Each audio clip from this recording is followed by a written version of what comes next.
battle. Dr. Mario, King DDD.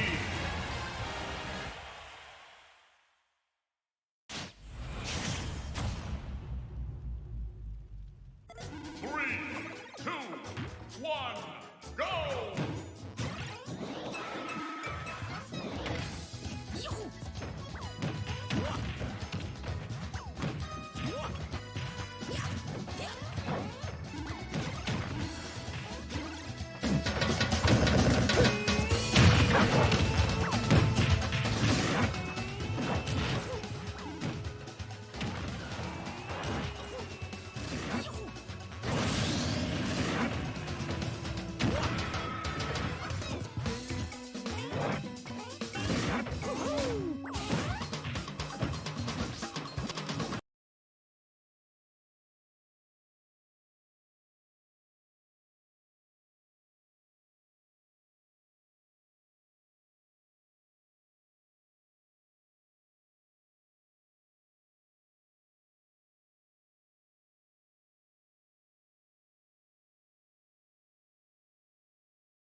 All right, everybody, we're about to start. It's looking kind of like a stacked bracket tonight. Like,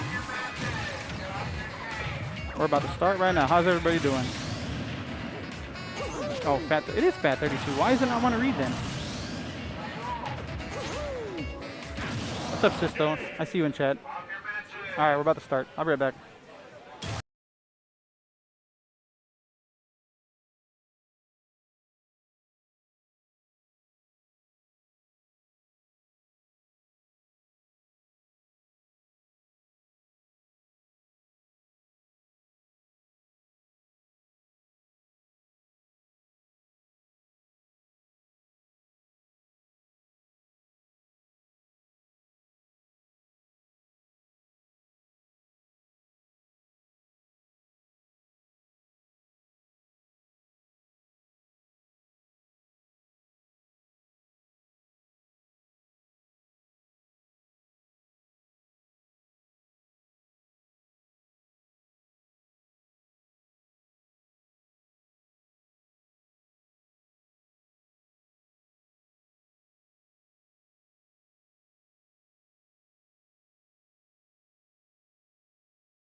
All right, perfect. Ooh. Jedi? Don't quite know the second person here. But what is up? Smash It Ups on today at Game Nest every Sunday. We get our first match started. Jedi going with the Dark Samus. We're gonna see a Ken Shoto player. Oh, Kid Chu. I think I know who this is. Okay. Jedi just gonna be able to put it. Just immediately starts putting up his zone. Just using the charge shot right now. Okay. Kid Chu finally getting his opening in. Not getting too much out of it. Only 32%. You do need to take a little bit of advantage when you get in as Ken, especially on a zoner type character. Okay. You're just seeing a little bit of a, kind of like a scuffle, just each player running themselves around. Jedi keeping his space. Wow, that fair actually just clanked with charge shot. That's a pretty well charged. And, you know, that's just true. If you get hit, you can't hold on to that. You can't grab that ledge after a certain amount of time. Kid Chu trying to get the immediate up B, but was forced to go over the ledge. Jedi capitalizing on that. That was going to be another Shoryu. Not quite. Really good F tilt coming from Kid Chu. I'm going to be a little bit honest. I don't know all the tilts from Ken. Don't really know the Shoto's all too well move-wise. And it was really scary from Jedi. Kid Chu almost getting that stock. Jedi knowing his limits, getting that immediate up B. Now has finally found his opening. Is that it? Oh, Jedi DI's in? I'm so sure that was pretty bad DI coming from Jedi. Should have lived just a little bit longer, but a stock's a stock. Kid Chu's gonna be thinking, I take that. Wait, is that just a thing? Wow, Dark Samus and Dark Samus just might be able to just do that for free. Jedi trying to poke out of the corner, but Kid Chu's ready, gets a little bit parry. Not too much of a punish afterwards. A little bit questionable. Could have got a down throw combo, got a little bit more damage in. But they're both sitting rather even. That's what assure you. And it looks like that one's going to be able to close out the stock. Kid Chu able to act out his shield. He's waiting for his chance to get on Jedi. Or more so waiting for Jedi to try to hop onto him. So he gets those punishes with either up tilt into Shoryu and so on and so forth. And it's working out for him right now. And we're going to see the counter pick to Kalos. Jedi probably wanting a little bit more space to run around on, and plus Kalos, you're not going to die off the top, and here we go. The Jedi DDD.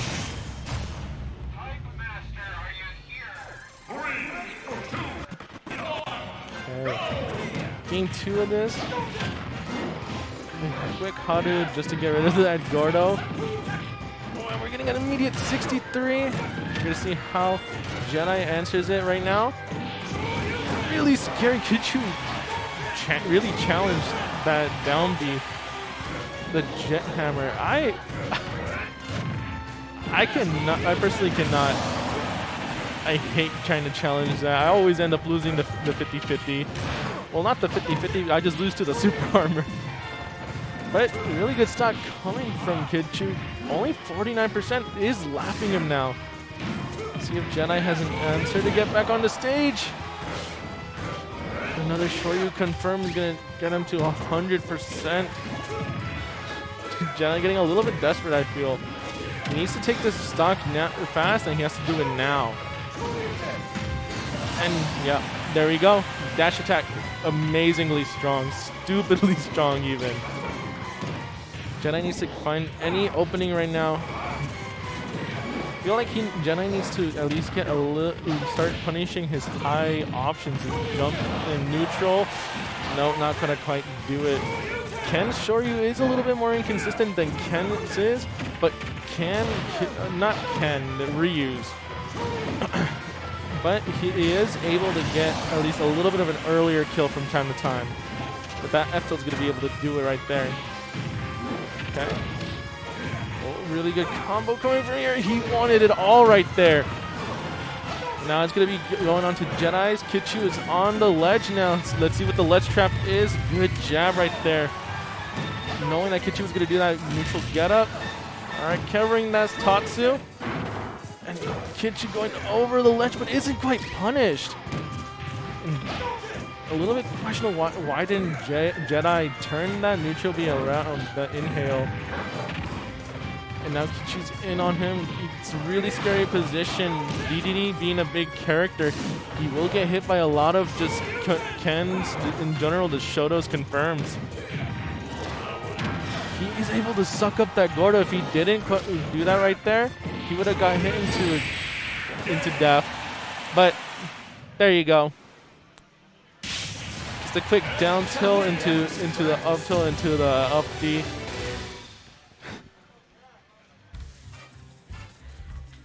Yeah, he does a peace sign to this camera. All right.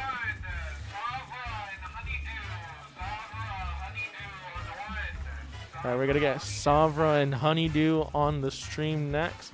Really good stuff coming from Kitchu, knowing where he had to position himself, knowing when to wait to make those punishments a big thing, getting stocks off of them even. These two players, I think I might know Savra. I don't really know Honeydew all too much. Not too huge into this. Not too huge into this scene, but I mean, I hope to see some good games.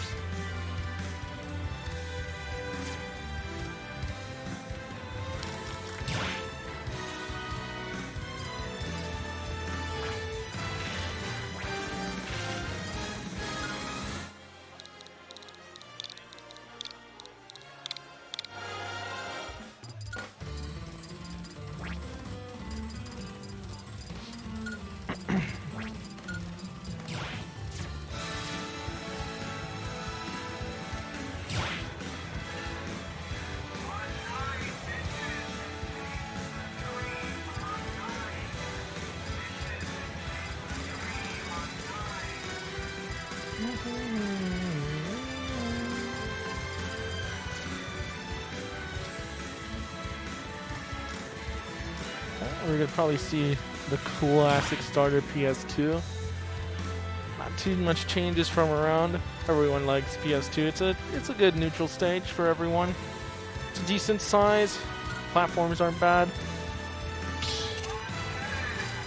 Everyone seems to love it.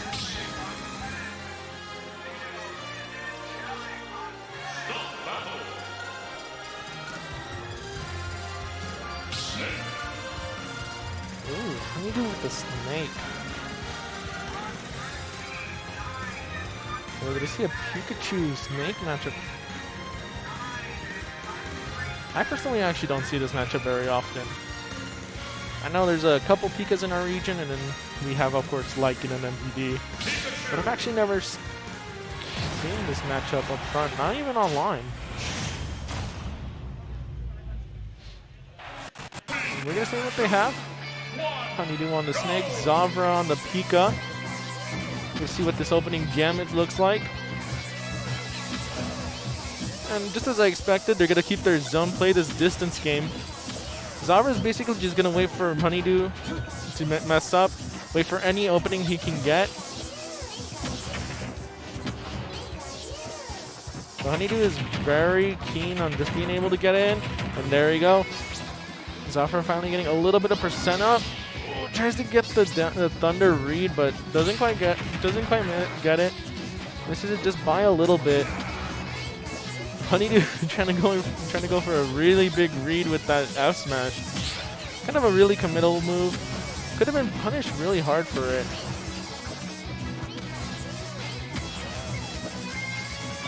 One thing I do want to see more from Honeydew is using the C4s.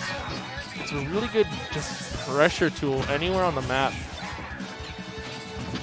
But I mean, for now, she's really just fine with sitting on the corner, waiting for Zavra to approach her. I thought we were gonna see a little bit of a grab, but no, doesn't quite get it. It was a little bit afraid to commit to anything right now. really just zoning Pika out, zoning Zavra. But I mean, Zavra is just responding by using T-Jolt. Really, it's a really good projectile in general. Doesn't quite get that drag down. I mean, Honeydew is just playing really safe right now. She's jumping back. She's sitting back in shield. Just kind of waiting, building up the percent. Hopefully, by the time Zavra gets to like 100%, she'll be able to take the stock up and maybe an up tilt or just some big move. Yep, it's just as I was expecting. Can he use that up tilt? She did one smart thing that I really do like, is that she dropped the grenade and used up tilt to recatch it so she can cover herself again. And there we go, an up tilt. She's just waiting for the opportunity to take the stock here. But I mean, what's gonna be the ledge trap here? Again, Zavra is just committing really hard to these thunders. I'm not too sure if I like it too much. There's a little bit too much end lag, and honestly, he should be catching on to these air dodges by now. A little hard sitting down like this, so I'm gonna scoot up a little bit.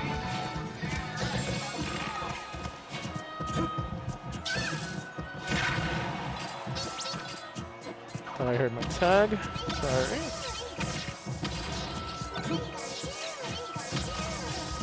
And I feel like this is just gonna be what the matchup's gonna be right now. Honeydew. Honestly, there's not too much, but up throw is not gonna quite do it. Oh, but that catch with the thunder is finally gonna be able to do it. Zavra throwing a little bit of a taunt. Understandable, finally being able to get a stock out. Okay.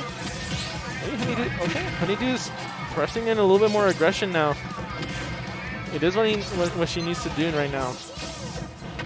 I do quite like it right now. Zavra getting a little scared there, noticing the grenade doesn't quite go for doesn't quite commit to the loop. Wow, that's so unfortunate. That was really scary for Zavra. He would have got his shield broken by that F smash, but not quite enough charge up on it.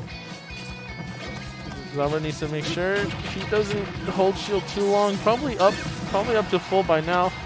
That F smash almost taking it. Holy.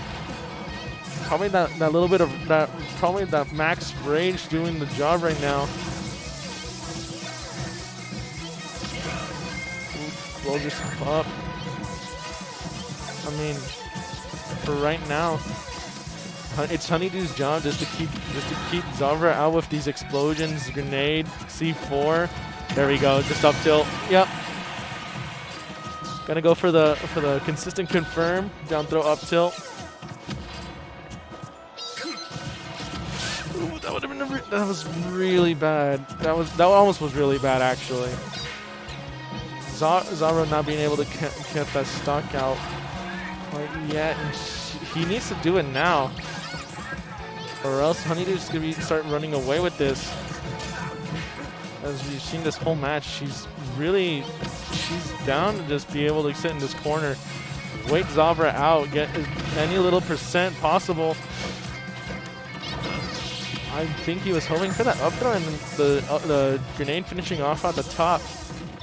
That would have been really big brain. But here we go, just the war of attrition now. See who gives up first here. And I think it's, oh. Okay, finally, a good follow-up from these T-Jolts. Gonna be able to give him the stock right there. He has a lot to do, 29%. Not the biggest combo, doesn't quite take him off the stage right now. Zavra could have kept pressing on this stage control, but decides to give it up. Waiting just a little bit more. Okay, Zavra evening it up. Thought we were going to see a back air there. One thing I do want to see from Honeydew is these confirms off of these grenades, just straight grenade hits, being able to get either a back air, up air, something out of it. That would be, I feel that would prove to be a lot stronger in her game plan right now. Okay. And now Zavra's at that scary percent where he can just get hit by a huge quick up tilt. He needs to be real careful right now. Okay, dash attack. He's off stage. Thankfully, towards Zavra. Honeydew did let it go, so it wasn't the strong hit of Nikita. Again. Honeydew really getting unfortunate with these. And there we go. Oh, not quite. Oh, across the stage. Oh, but that's going to do it. Yeah. That match listed 6 to 7 minutes. There was 1 minute left on the clock. Wow.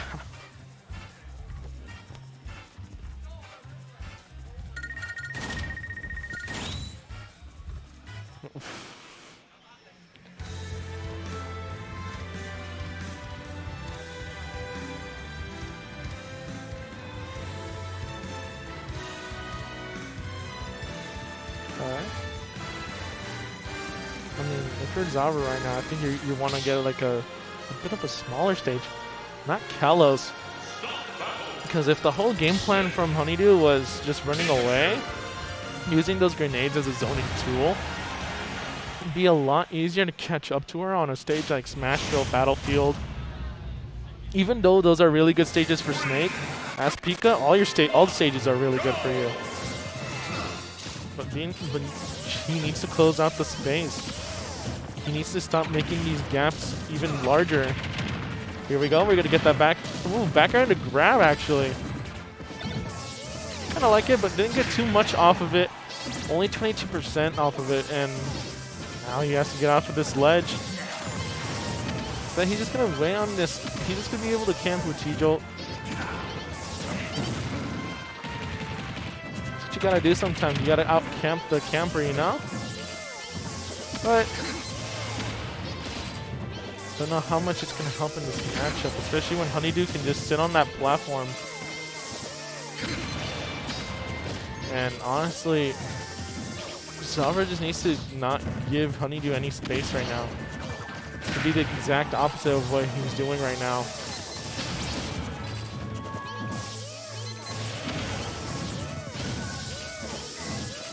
Exactly, we're back to this again. Just Zavra giving Kalos. I don't know how good of a pick this was.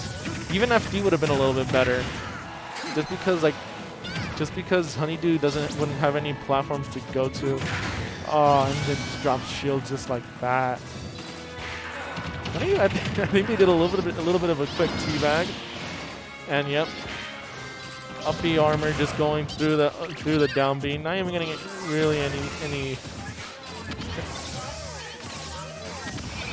Alright. Looks like that's going to be my match being called up. I'll be on the commentary later. Hopefully not too long from now.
All right, chat.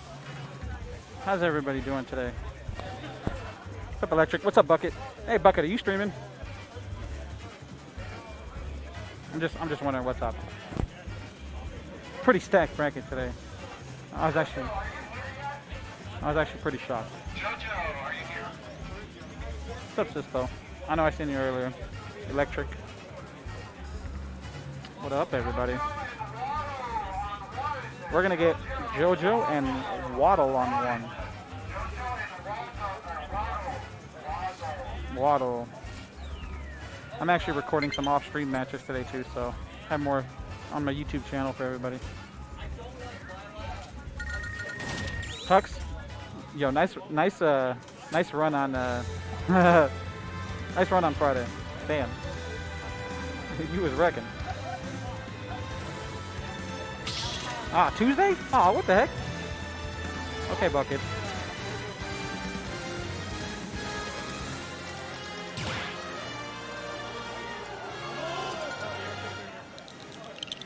Yeah, nice job. Shoot.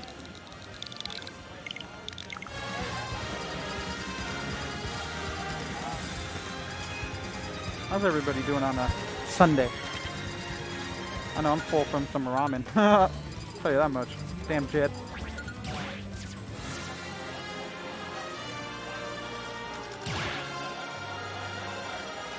Oh. Where'd they go? There we go. Alright. I'm gonna shut up now. As soon as Foy comes back, I'll have him jump on commentary again.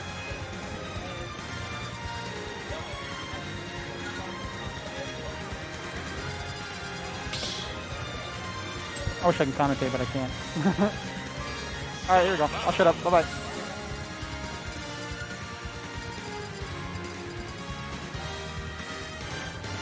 TDD.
It's your boy Zayo back, doing the casual, getting in the middle of a match commentary. Looks like it's game 2. First game going to JoJo. JoJo's really strong. He dropped Lucas, but I mean his Peach, nasty. Okay. But you know, Waddle has been showing up a little bit. Have seen his name around. He's a pretty good DDD, but oh, okay, jab does kill there. With a little bit of range and a little bit of percent on Peach, he'll kill in a small battlefield as well. Super Armor almost giving them just the get out of jail free card, but it's not gonna give him the get out of an F smash free card. Gojo's just ready for that. He's gonna be able to react. And the side B, the hammer. Hammer is actually its own hitbox, believe it or not. If you did not know, it is its own hitbox. So if you hit it back in the middle of the animation, it'll still register as the hammer hitbox, and it'll send Gordo right back to you. So if you're not ready for that, I mean, what's gonna happen? Oh. You're just gonna sit here, Zyro? I was like, is Zyro gonna hit the commentary? No. Nah, now I feel like I'm gonna get judged. Well, a really good back air to get out of this corner finally. Oh, wow. Just a dash attack just to close it out from across the stage too.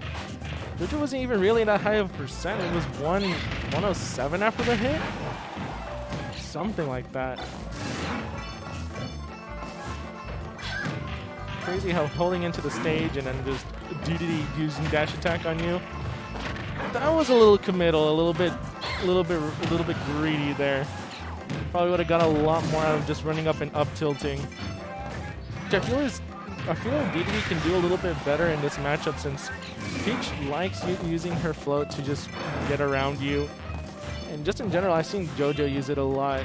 It's a really just free like approach option, but you know what? Turn up into fair. Not gonna quite do it right now. Okay, Waddle going with the super fast high recovery. And oh. Well, just back air. You can only live for so long.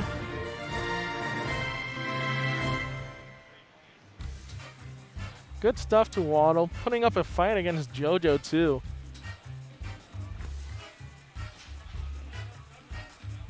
Oh, I see Colin right there.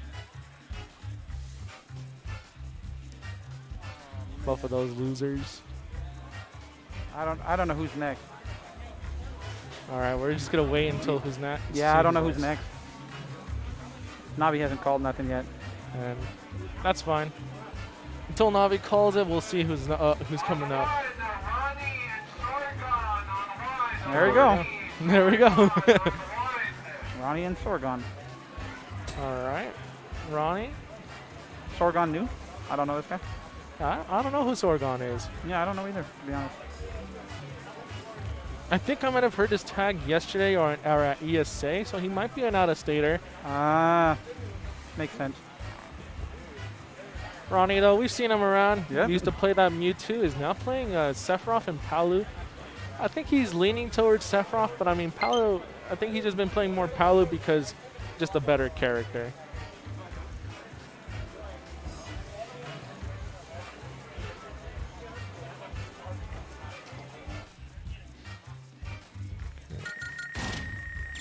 Alright, we're just going to have to wait until they get their controller set up. Just to get set up. Not quite sure who Sorgon plays. We're going to have to save right now. See what he can how he can hold himself here.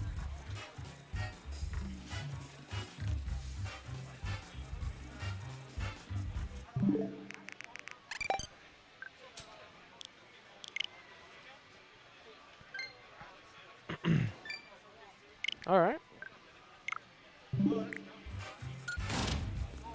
There was a second controller connected to that. Or I guess a third, right? Pro controller users, man. Always forgetting to to turn off their controllers. Never gets old. Just gonna take a quick look at the bracket on my end.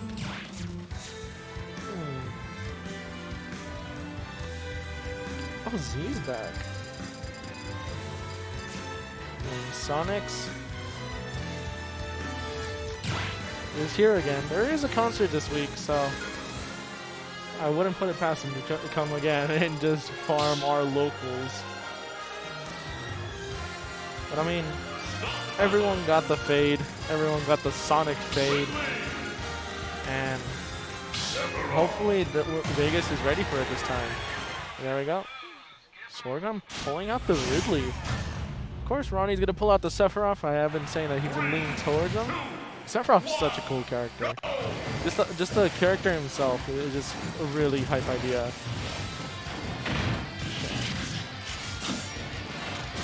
And a lot of this, especially, I played a little bit of Ridley back in the day, back in like right when he was buffed and everything, where he became like a half decent character.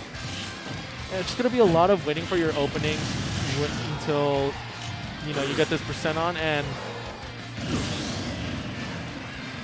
Ronnie with really unfortunate SD. A little bit questionable as to why he held up. He is gonna have to make this up because that was such an early death.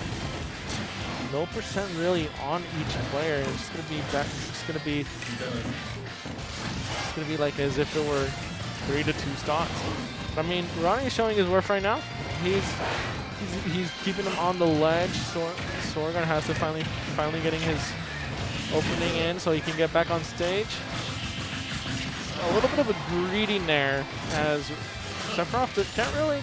He can be edge guarded, but like as soon as he's charging Octo Slash, it becomes almost impossible to do so. Because it's kind of like the whole idea with Ness when he's using up B. It's like you could hit him, right? But it's really risky because then you're getting hit, you're taking percent, or you're even possibly getting off stage. Really good short hop pairs from Ronnie right now. Keeping his distance. It is what you need to do against Ridley, as he's a really close combat fighter. But that backer is going to be able to find its mark, and so will Ronnie's. 167 before he was knocked out right there.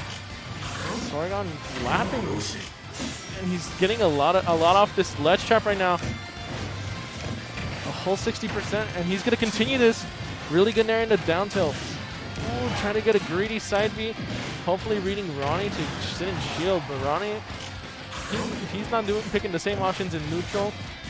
Understanding that he can't just be sitting in shield, especially against a character like Ridley. Alright, and really good Octo Slash just to hit over the ledge, keep Sorghum from ledge trapping him even further. And dash attack. Ronnie not ready for it. And it's those burst options as well that Ridley really strives on, just being able to use dash attack, F tilt, back air to catch you off guard. And they're really fast. Ridley surprisingly has some really good buttons. Some, not all of them are good, but the few normals that he has that he can abuse, they're really good. Here we go, we're going on a small battlefield. Didn't quite like the huge space that PS2 gave. He's hopefully trying to get a little bit of an early kill too on small battlefield. Alright. No one uses Giga Flare anymore. Like it's not. Yeah, like I get it seems kind of like a day one kind of noob thing, right? But Giga Flare is actually such a good pressure tool. I mean, it hides the whole ledge. I mean, you can literally just dash in, dash back, and your opponent wouldn't know it. Kind of like a scrubbish way to think about it, right? But it does create a lot of pressure because as soon as you do Giga Flare, most people are actually feel inclined to do a neutral get up, do a get up of any kind, just to like avoid anything further. But Sorghum being able to find that stock, good stuff coming from him right now. Run up tilt, catching him before. Oh, that was a really scary down smash, but doesn't quite get it. Wow, Ronnie is hitting all these sour spots right now. And there we go. He said, I do not want to eat this sour head warhead right now.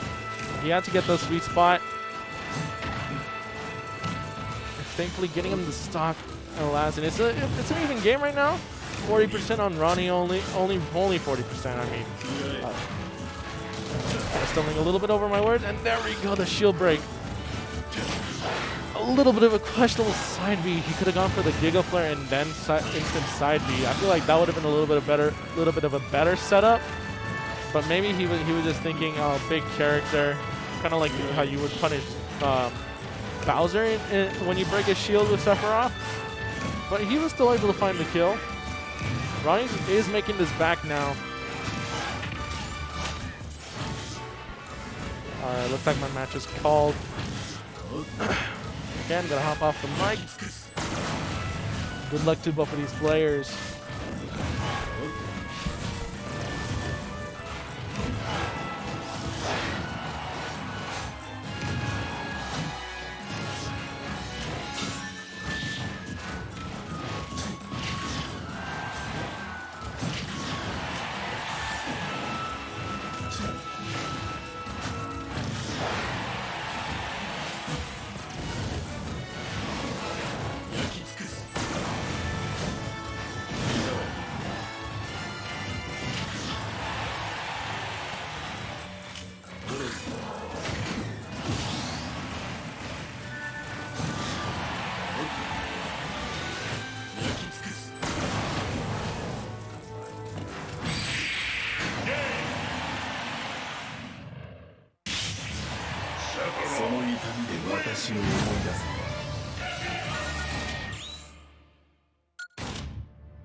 Stop battle. Sephiroth. Ridley.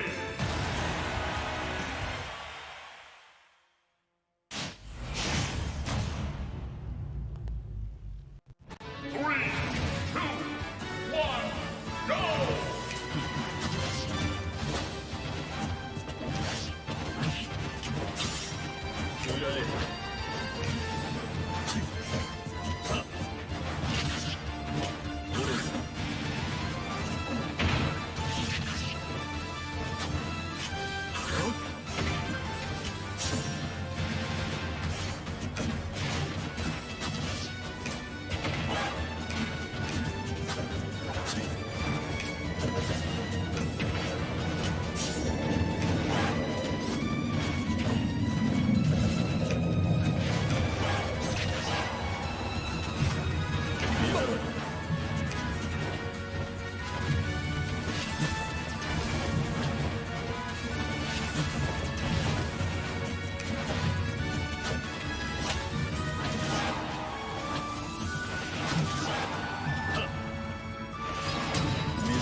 2, 1, go!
battle. Yoshi, Common.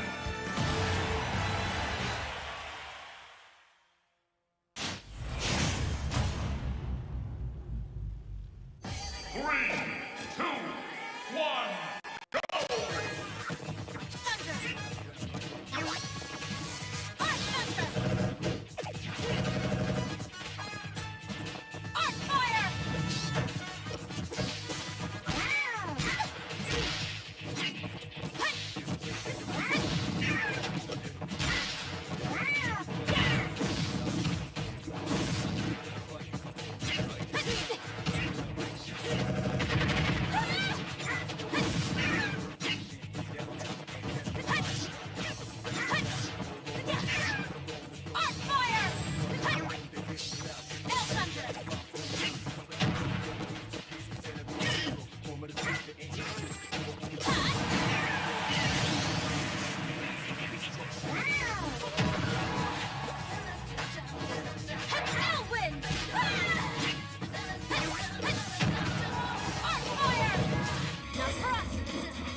battle. Love.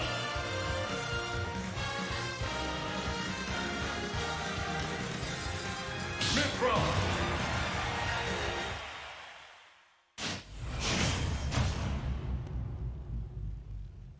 3, 2, 1, go!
Okay. Sounds like it is working. Alright. We get into the first game of Caius versus Zyra. I love watching Caius play. I think it's gotta be like one of my favorites to watch. It's Cloud, but I mean like Caius is just so cool with this character.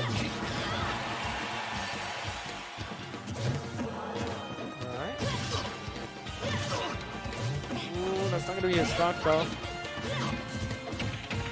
I feel like if you try to push that with an up there, that would have been a little bit scary. Not even like scary, just unprecedented. Zyra wouldn't be able to like react to that type of stuff. But then, you know, there we go. Caius catching that F smash. The end lag is really bad on it. It is strong though. Who would have straight up killed him right there? Down air. Can't quite get much. There we go. And Caius has to try and hold on to this stock, even though Pyra has a lot of like really dumb and strong moves. He's gonna have to just good knowledge with the parry, just being able to dash forward like that. Up air, yep. Down air and up air, just true. That down air is really good. I believe that Zyra is like the best Mithra Pyra here.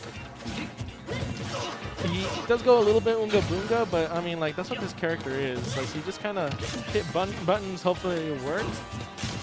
But like overall, you have that general concept of what your buttons do. So Zyra keeping in that knowledge. Pyra, you have to know that he has big hitboxes, and we'll see around like the 70% mark, Zyra will start switching into Pyra. Trying to get the down air there, hoping to get an early stock, but Caius not gonna let him do it quite yet. Putting on this pressure, keeping him in the air. Zyra is just left to just think of what he can do. Caius just covering everything right now. Alright.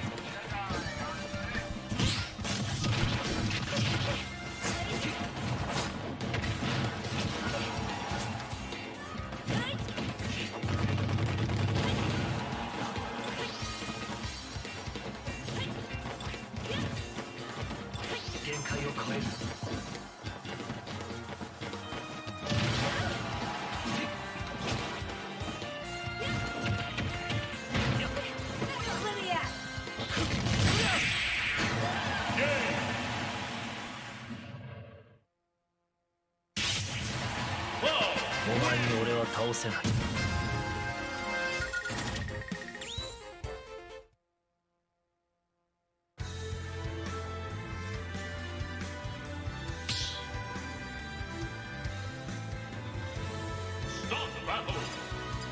Love. Pokemon Trainer.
Pokemon Trainer. Everyone did great!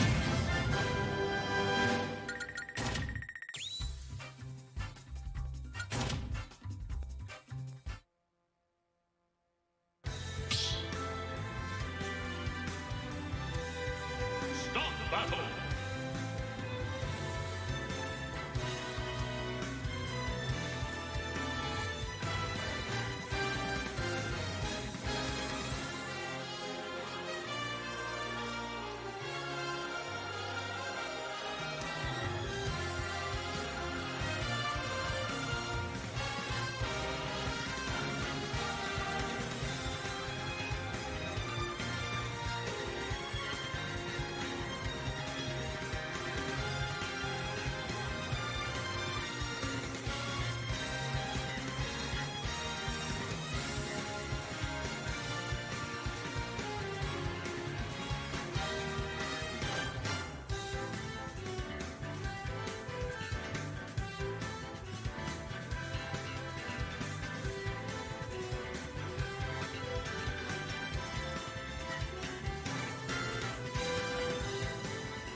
Stop battle.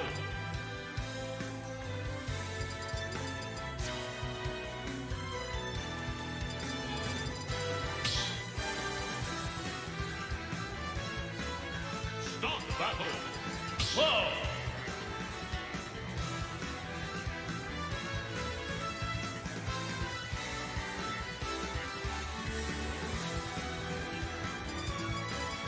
Pokemon Trainer.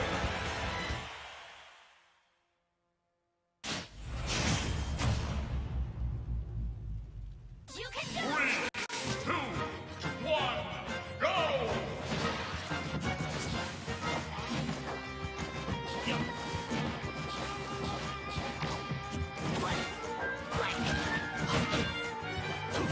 Slide out!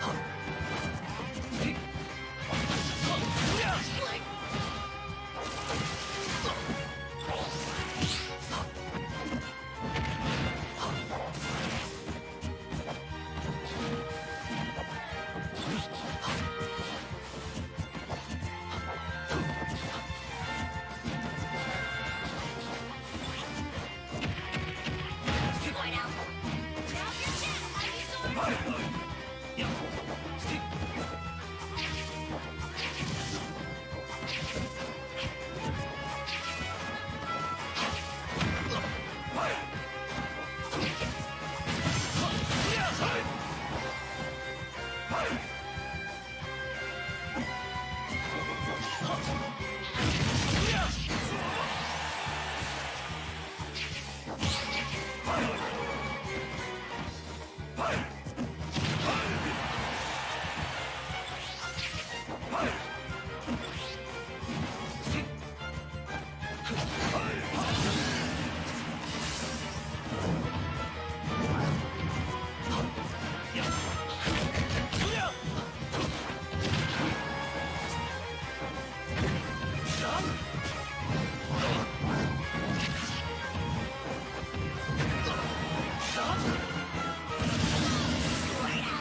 3 tonight.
Training. Kazuya. Hero.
Kazuya Mishima wins.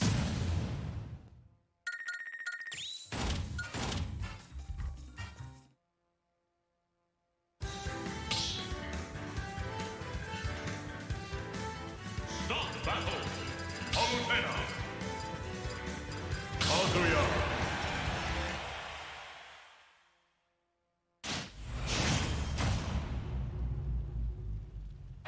Three, two, one, go!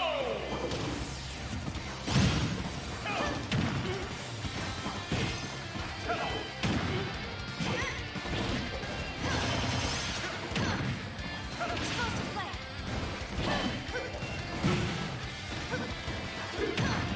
Explosive flare. Explosive flare.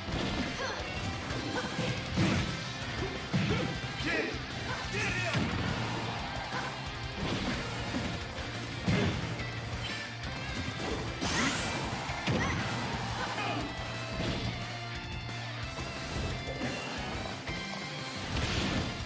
Explosive flare. Explosive flare. Explosive flare. Explosive flare.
Explosive flare.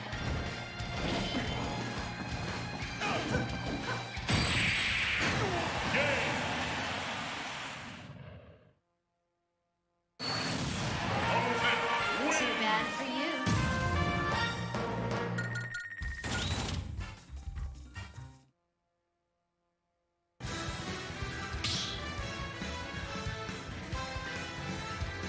Stop battle. Palutena. Kazuya.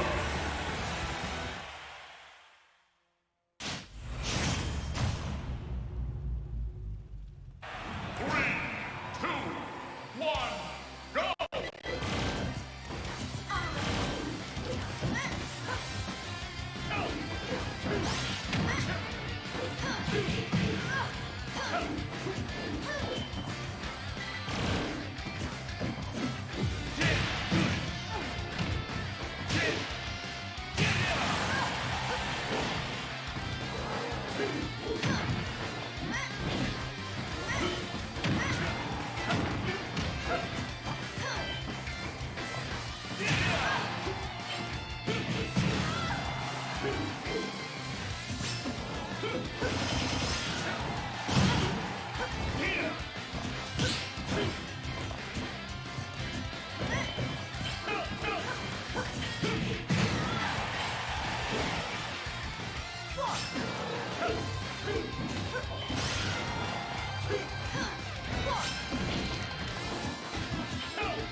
Explosive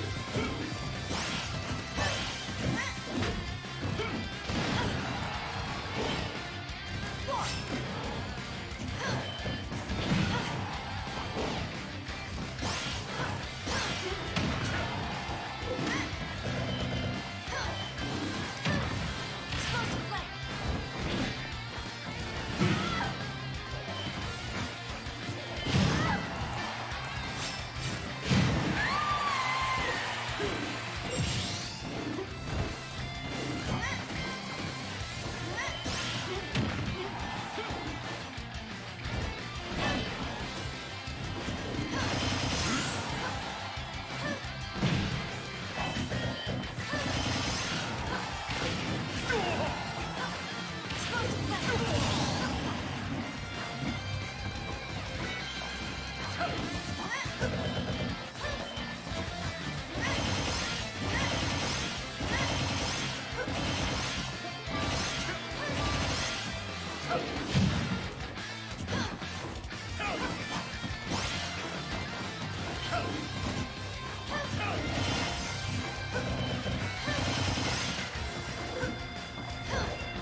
Yoshi.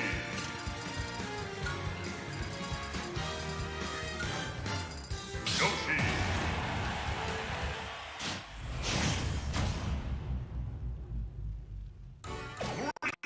2, 1, go!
battle.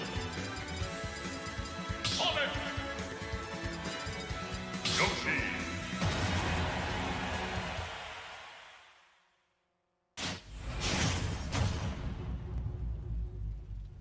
Three, two, one, go!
Hello. Oh, we got sound? Let me see if I can hear you. Hello? All right, we're good. Yo, so we got Snoop and Sonic. Snoop's on 2 stocks, we're on FD. Yeah, this is looking rough for Sonic right now. And one thing about Sonic, right? Like, coming off to this game, Yeah. I see why he left it with FD, but this is where it becomes really hard for Sonic and really good for Snoop, because Snoop's really good with a lead. He will not give in on anything. He He's won't not gonna approach you. budge. Yep. So Sonic has a thing where, like, he's the best character if you're running away the whole time. But once he loses that lead and you have to approach, it gets a little bit more rough for him. And It's as you kind can of hard see to hit him. right here too. He has to make something happen, but oh It's- my god. I think Sonic has all right kill power. we Oh, go. that There was we go. really good confirm. Yeah, Q, yeah, yeah. kill confirm. Q, Q, Q. But like that, like you have to force a kill. Like you have to find something. Yeah. And honestly, I thought Snoop was good for like another 50% there, but I was wrong. It'd be like that, but Still now looking good. Yeah, has him Sonic's in the off corner. stage. No It's a let's drop options. right here. There we Oh, go. That's the Bears at death? He's no. not dead yet. High recovery. Sonic has plot armor. For He real. does, he does, he does. No, but Snoop's good. That's what Snoop's really good at, Dude, chasing. did you see that snipe? Yep, no options. Oh, misses the nair though. Hopefully that doesn't cost the game. We'll Hopefully he see how doesn't mess with his mental, missing that. That micro spacing around Sonic's forward there was really good. We're both back on the stage right now. This That is should have been scary. it. No, this all should have been it. But Sonic has plot armor. That part. This is so scary here for Snoop. You know he wants this too. This neutral right now. Jesus Christ. Snoop's Oh, he might be dead. approaching. Oh my! No. No way! I told you. He approached once. Yup. And Snoop kind of That's tough, man. he gave that one up for sure. That was That's the one time I've seen him budge like that. I've never seen Snoop approach. I've known him for like 3 hours.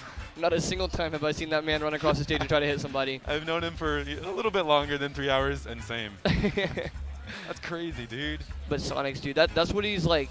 Sonics is one of the clutchest players I've ever watched play, even on Wi-Fi. I swear he's like magic. Like sometimes you'll see him be down 3 stocks to 1, and you'll open his stream back up with like a minute left, and he has percent lead and he's camping them out to time them out. That's fucking crazy. He has like Excuse one my of language. the craziest mint pools I've ever seen of any player. Yeah, I can definitely tell, especially when he came out. I want to say about a month and a half ago, he came out and just rocked Vegas. Yeah. Very consistently. He That's looked gone. unstoppable. I'm really curious if we're going to see that again today, or I don't know how long he's saying. He said he's here for 10 days. I talked to him. Okay, so he's going to go to ESA, so it's really cool. Yeah, he's gonna be at a lot of things probably. See how that Probably goes. everything that he can be at. Yeah. Oh, I gotta play. All right. See you, bro.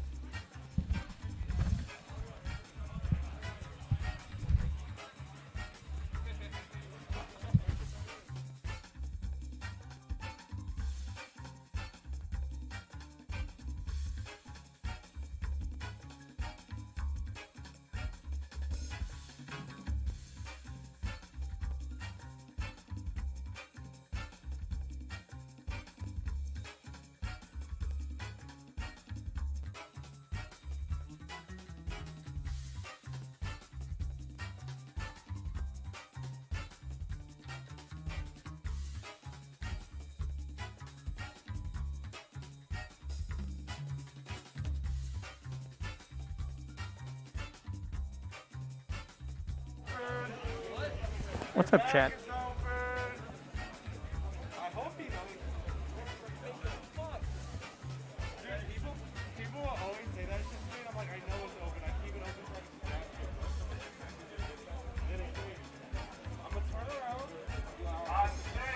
Oh, that should be good.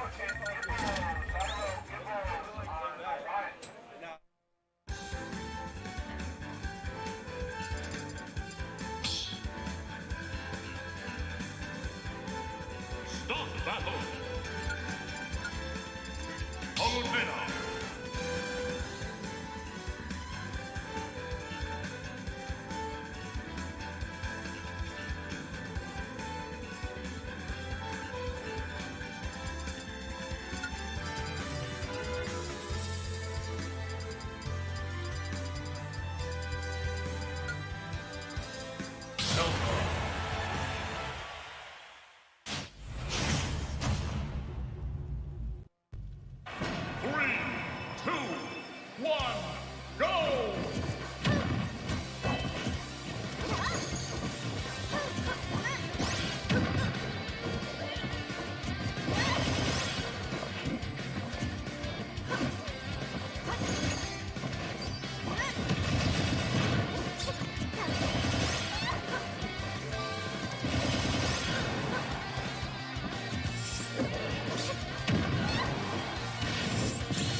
battle. Death.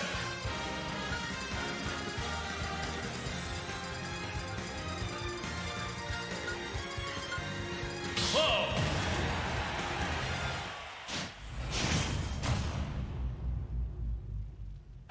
3, 2, 1, go!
battle.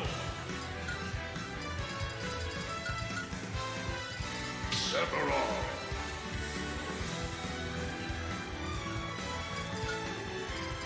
Palutena.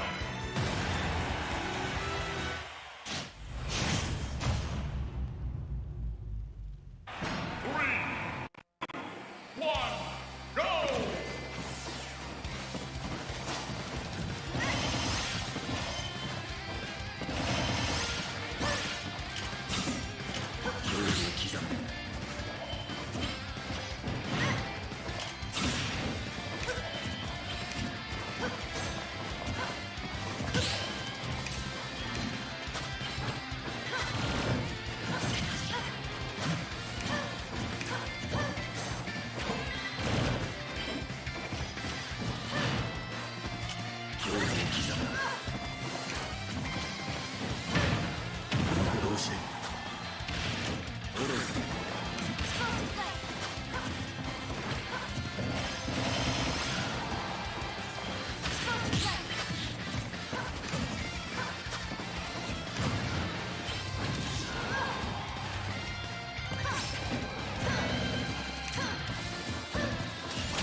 No, hide from the light.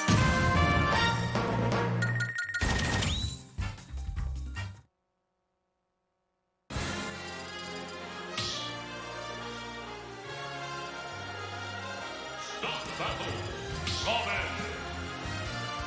Sephiroth.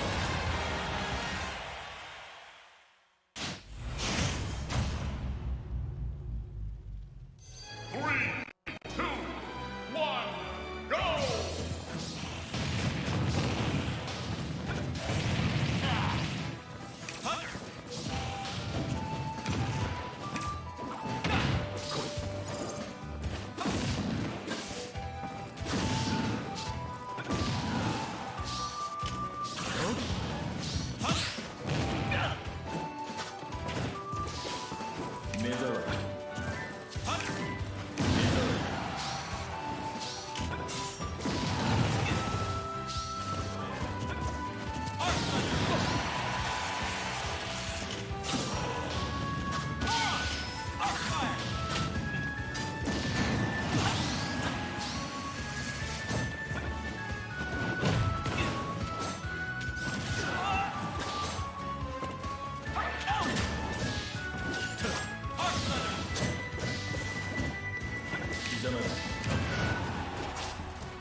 What up, what up, what up, chat? How's everybody doing tonight?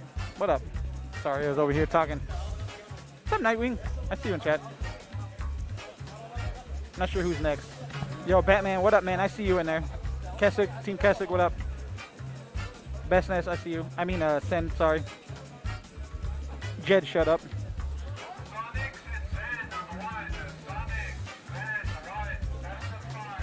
We're gonna get Sonics and Ven. That should be pretty good. This should be a good match.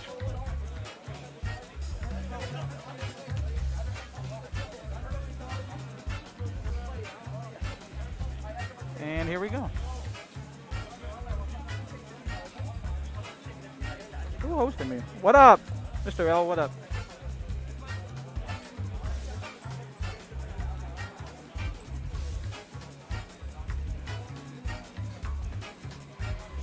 Yo, I look real quick.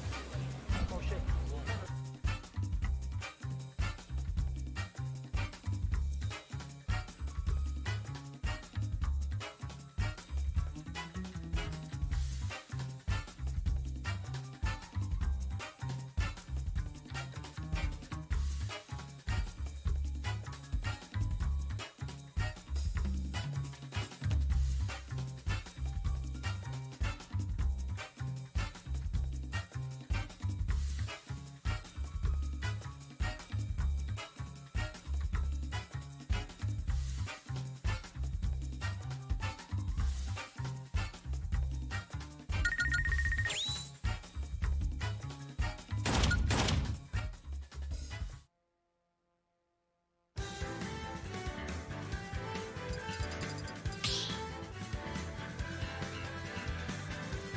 Start the battle. Sonic.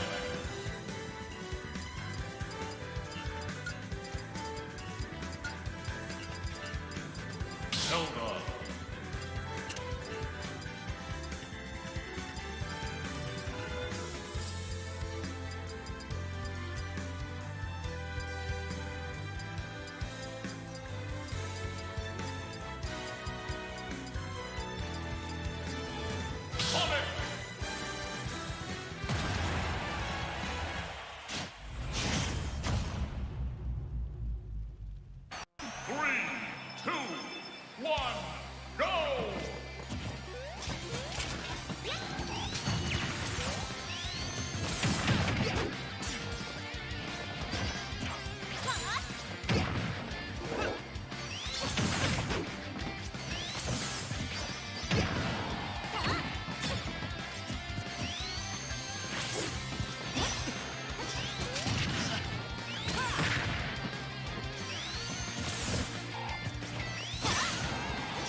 Game.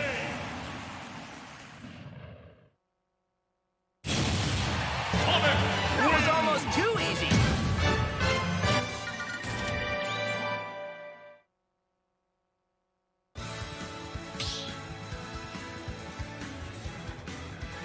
Start the battle. Sonic Zelda.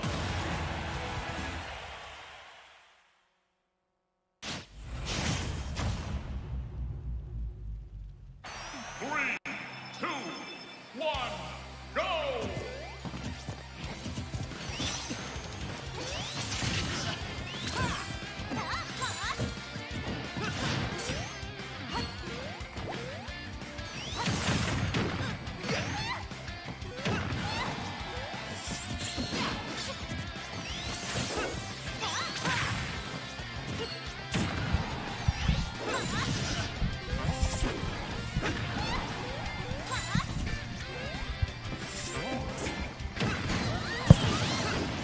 All right, everybody. Z here jumping on the mic for this game 2 between Sugoi's Ven and Bandit Sonics. Sonics, no stranger to Vegas. He did come down here and actually swept all of our locals and pretty much took out all of the players here. We have some heavy hitters this tournament, I think in preparation for him and some of the SoCal Invaders coming down. So right now, Sonics is pulling away in this second game here, has a stock lead. Aaron up B, I think he was trying to read some sort of offensive option, was not able to go ahead and convert. Luckily, he didn't take too much damage, but I mean, Sonic's, one of his biggest strengths is just being able to have, it may not look like he has a overwhelming lead, but what he in turn, like his conversions are insane because the amount of damage he's able to rack up so quickly. And without even realizing it, you know, you've had 3 or 4 neutral exchanges, this man has put on like 108% on you, and right now, Ben sitting at 109 on the ledge is struggling to go ahead and bring this game. Oh man. Sonics went for a forward air off the stage, but he was able to go ahead and neutral B to get him off. Now at 123, 25%, back throw is off the stage here. Ven prematurely up Bs and does not reach the ledge. Uncharacteristic of him, as he usually is able to go ahead and control where he lands, whether it's straight on the ledge or right above it to go ahead and get his active hitbox out. But that time he was just a little bit short. Sonic's not playing good. I don't want to say too patient because he's still pressing forward and he's able to get a nice homing attack, gets him off the stage with a dash attack, and his charging and forward smash does not get the 2-frame, but nice parry on the forward air off the ledge. Dash attack from Ven puts Sonic briefly off stage here. The Knight is not going to hit anything. Sonic's great movement to get out of the way and out of the threat. One of the biggest problems a lot of people have against Zelda is that Knight puts so much fear into him, and Sonic says, nah, I'm just going to get right away from that. How can you tell me there was no game audio? Honestly, I don't know. I just see it. I just see the game, and I can hear everything happening in my own head. Ven gets down throw. It's a weak hit of forward air, and then falls off with an upper. Nice 35%. He's slowly bringing it back right now here. Let's see what Sonics can do to go ahead and extend his lead. Gets a nice forward air coming off the stage. Spin dashes around, not going to convert it into anything, but ooh, that side B coming out, doing a little more damage. You're getting a lot closer in this game, too. Good forward tilt coming out of Sonic here. Gets that stage control. Air dodges onto the platform, but Ven's ready with a neutral air. Nice Knight. Not a fully constructed Knight, but still able to go and put him off stage. Ven has shrunk the stage now. Sonic does not have enough room to go and charge a spin dash. Goes ahead and creates his space, so such a good play from Sonic, being able to make his own space and control the pace of the game. A lot of neutral movement going on right now, and this is where I think Sonic is so strong. Putting that pressure with Sonic off stage. Good ledge trap, gets that grab. Oh man, the back air is threatening. Spring doesn't get anything. Another grab from Sonic's forward throw. Look at this pressure coming from Sonic. He's already put 134% on Ven. Lots of springs coming down here. Ven has to avoid neutral get-ups. Oh my gosh, that dash attack is going to go ahead and put him off stage once again. Ven has to do something, but Sonic with an amazing forward tilt. Great timing on that ledge trap. He's able to go ahead and get him through his neutral get-up and ends that second game. And you know, Ven had a little bit of momentum coming back here, but Sonic says, no, I'm going to put a stop to that right now with some intense ledge pressure, and was able to go ahead and just continue to trap him to victory.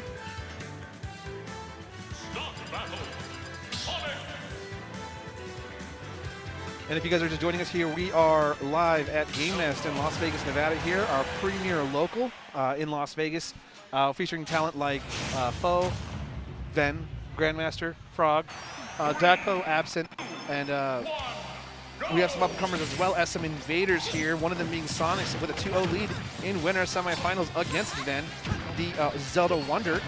Last game was very close. It was a little bit of a nail-biter. Ven actually had a pretty good lead towards the end, but then Sonics was able to just ledge trap for an hour, and that was it. Ven was not able to come back and was able to seal the deal with a forward tilt, but then this game right here, game 3, a little bit more of the same, where Sonics jumped out to a little bit of a lead.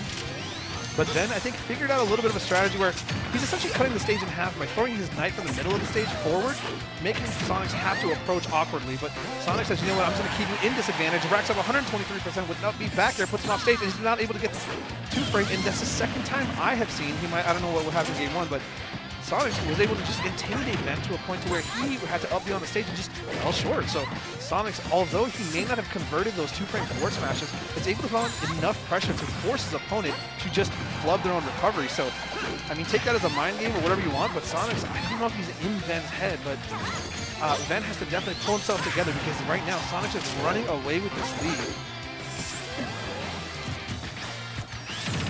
Oh, Ven tries to get a grab, but Sonics sees him at the ledge, whips the grab, spin dash at the forward air, takes that stock, and now Sonics comfortably in the lead, only at 53% on his first stock, whereas Ven is now on his winner's bracket stock.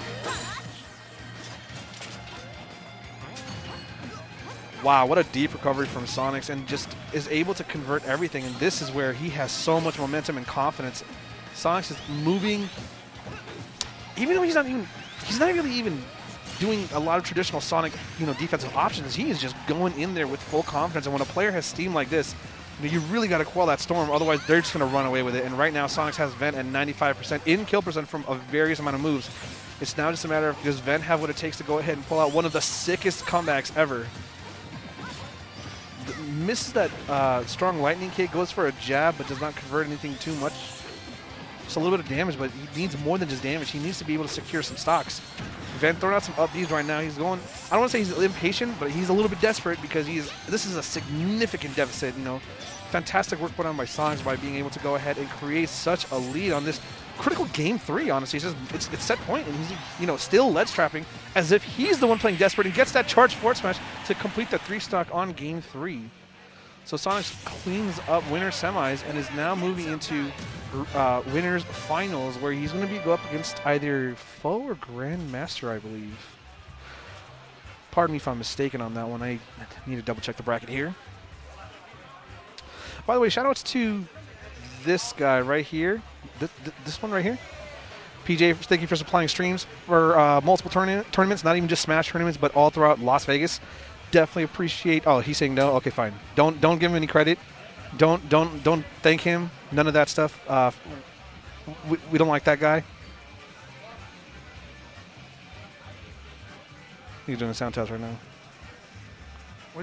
What'd you say, Z? Oh, nothing. I was talking about how you're so wonderful. Oh, thank you. I was doing like 3 different things. Sorry. You're fine. No, I was just saying definitely shout outs to you for not only just streaming Smash events, but different games throughout all of Las Vegas at our multiple venues. Definitely appreciate all the work you put in, man. So shout outs to PJ. I'm kind of mad that Z didn't include himself as a top player.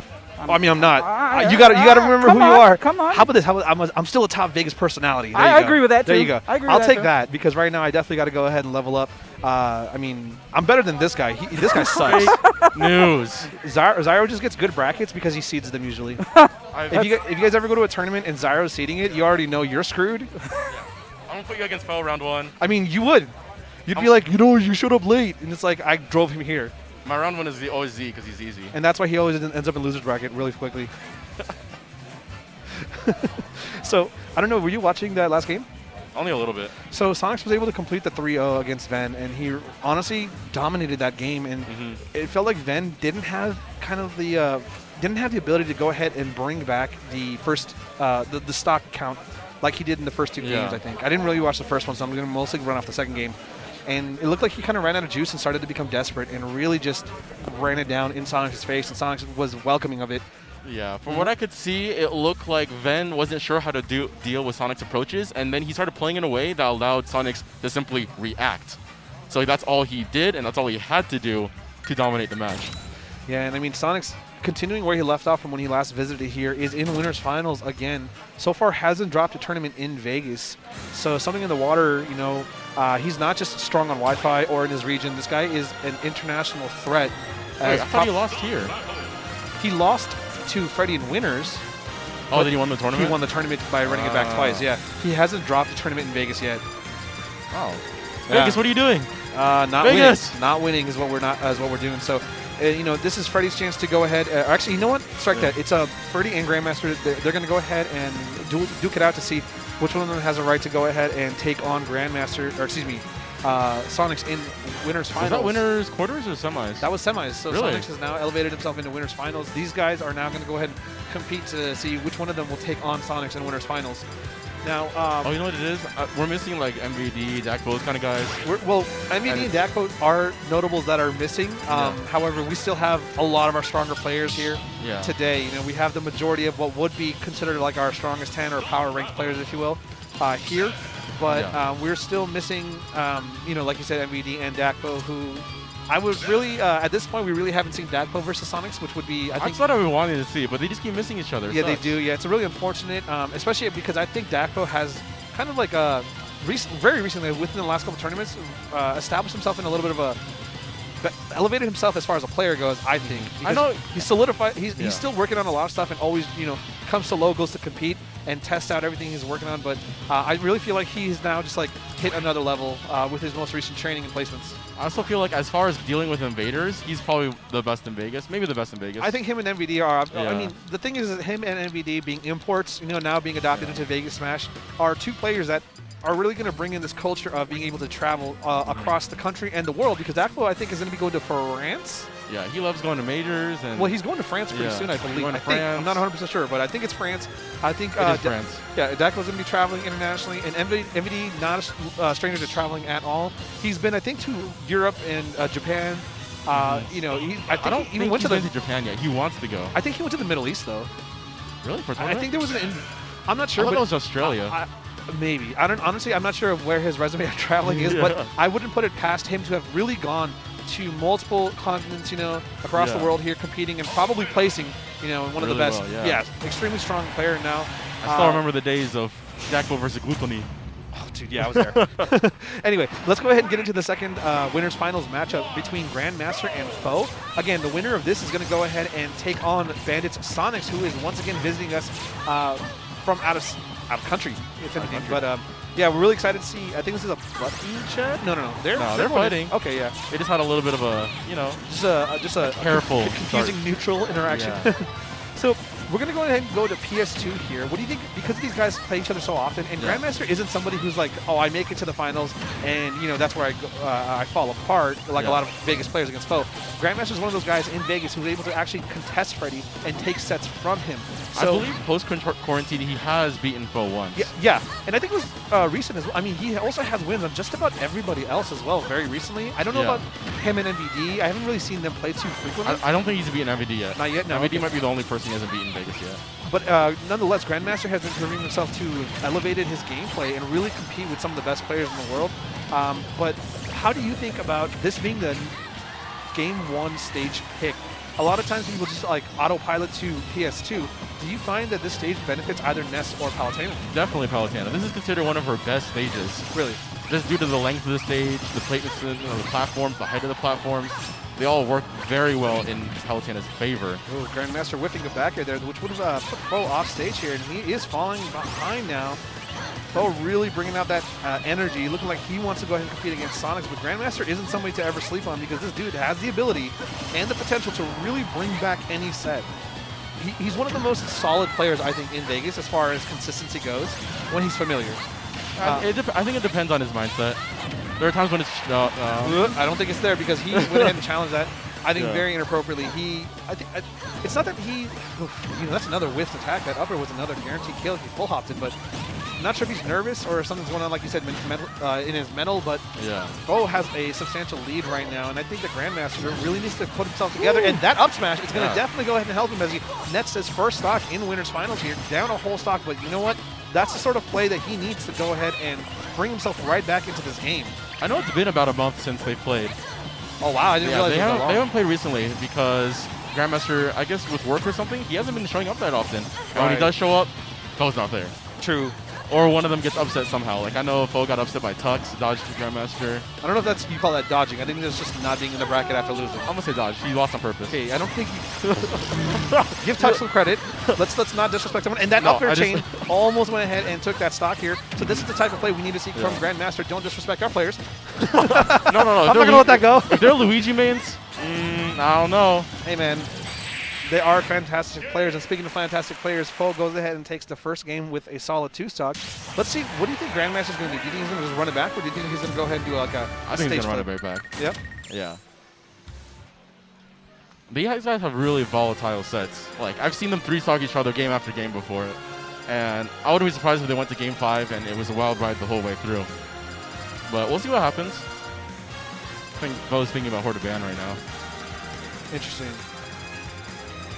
Normally, you know, Foe's the kind of guy who's ready to run it back anywhere.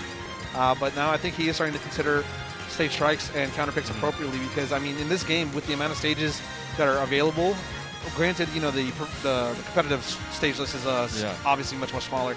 But, you know, I feel like with more, in Vegas, we have a little bit of a wider stage variety. It's very important to go ahead and make sure that you are aware of where you're going, where your opponent has strengths and weaknesses and whatnot. And it looks like we're going to go ahead and go to I like Kalos it. with the music pick. One thing I do appreciate from Grandmaster does go ahead and have a music choice.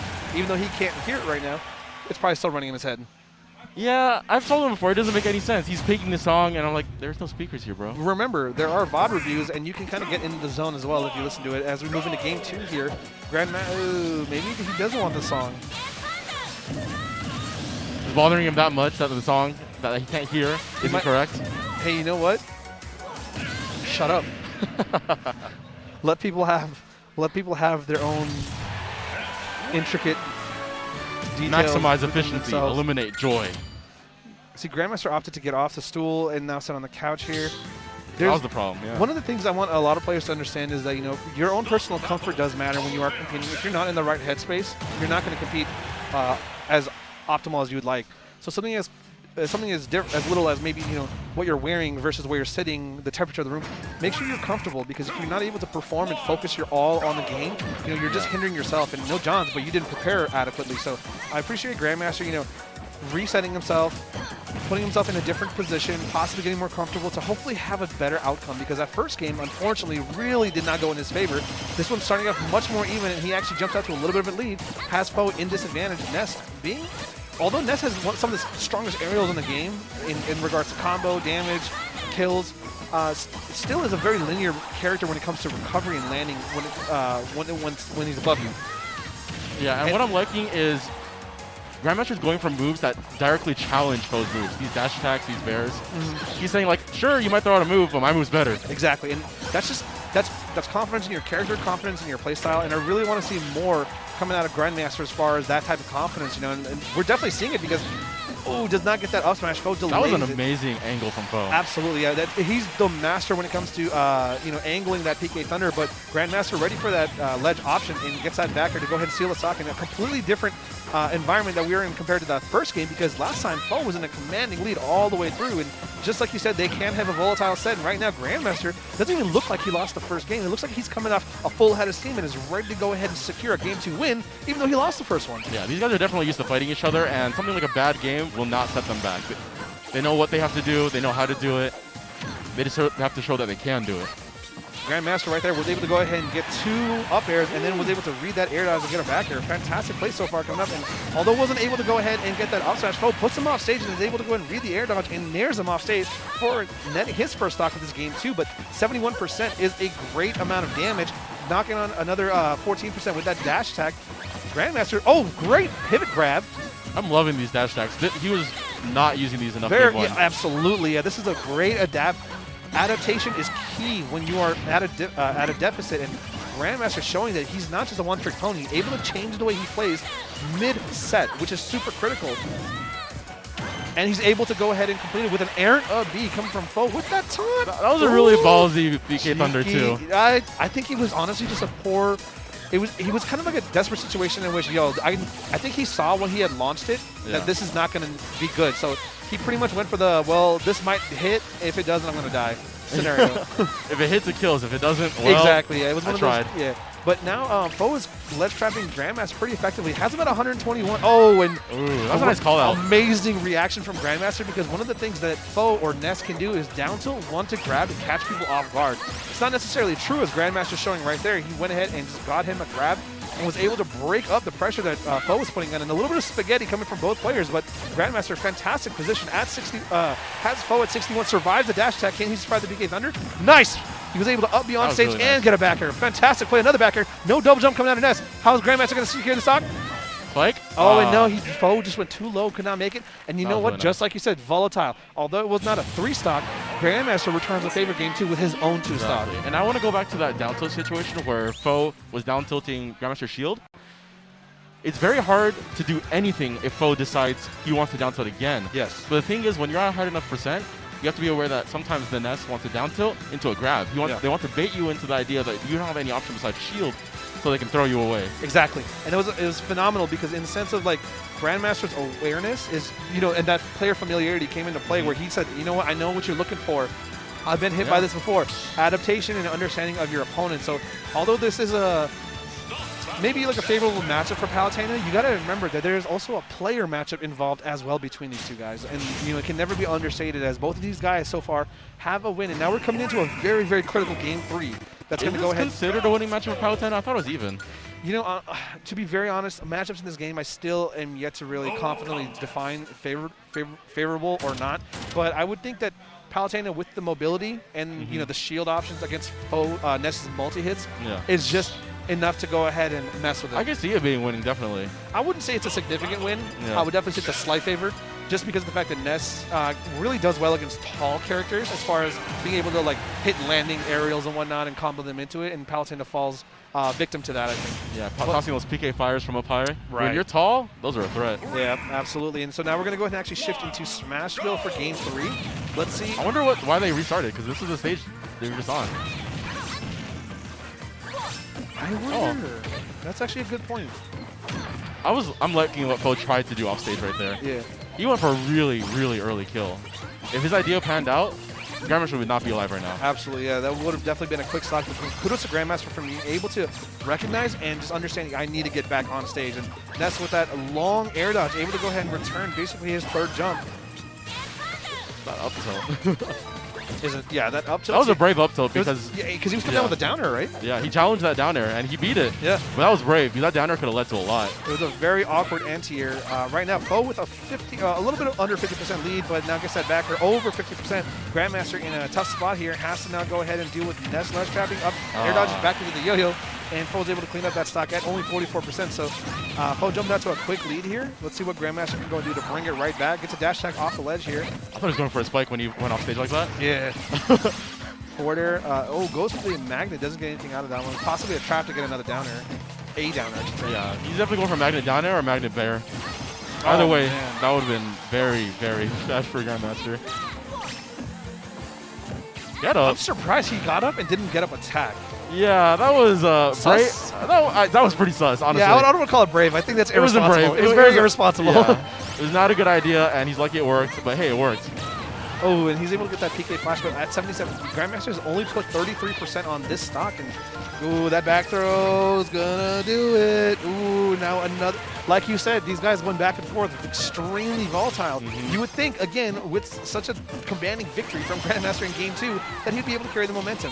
This is, I really want to point out to a lot of you guys who are watching this game here that may not understand like where high-level mentality comes into play. This is one of the examples where you're seeing players who are coming off of pretty intense losses, you know, significant losses where they were at a severe deficit, but they're able to go ahead and recoup themselves and say, you know what, just because I lost this game doesn't mean I'm going to carry it over into the next game. Yeah, that's something you can see a lot in mid-level players. When they lose a game, you know they're going to lose the next game. Because they don't have it in them carry anymore. that negativity with them into that next game. And if you're able to go ahead and keep your mental game strong, reset yourself and say, understand that, like, look, I can lose any game, but I can also win every game.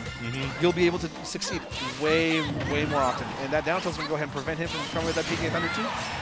Ooh. Nair doesn't kill just Didn't yet. kill at 150. Okay. Ness is a fat boy. That was scary. I really thought he was going to let himself get hit by PK Thunder 2 again. I'm surprised he didn't up throw.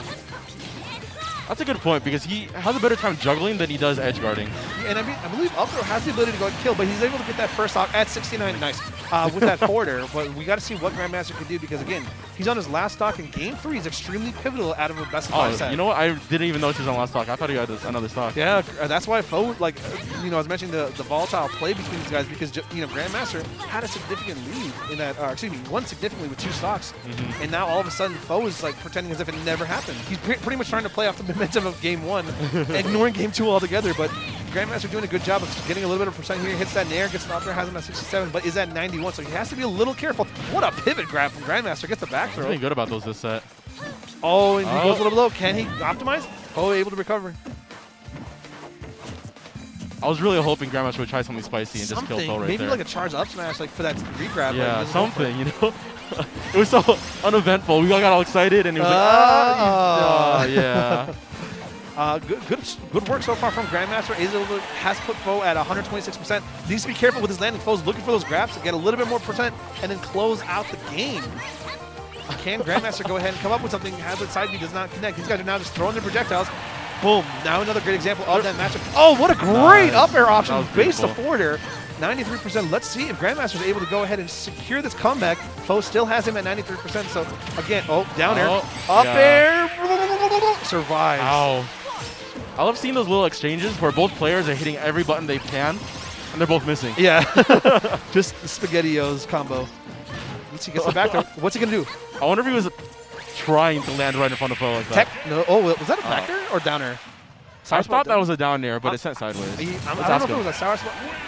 Frederick. Was that a back air or down air? Was that sour spot down air? Yeah. Oh, we are both nair. wrong. Yeah, that was a neutral air. It's strange because it looked like it had that lightning property on it, didn't it? Well, any aerial would have killed Antonio at that point, or Grandmaster at that point. True. Wild. True. But now, kudos to Grandmaster for not making that a 2-stock loss. But still, he's now down 2-1 in this best of 5. And now the pressure really seeps in because you're only 1 game away now. But I said, they're really good at just saying, oh, I lost. I'll get back in it. Yeah. Yeah, Let's I'm get right it. back in it.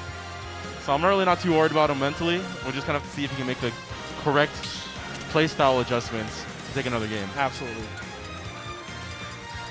And here we go, Grandmaster with the counter pick, but think about what song he wants to pretend like he's listening to. Kid Icarus song. Huh. I don't like it. Can we get some Tekken 7 music, please? That'd be great.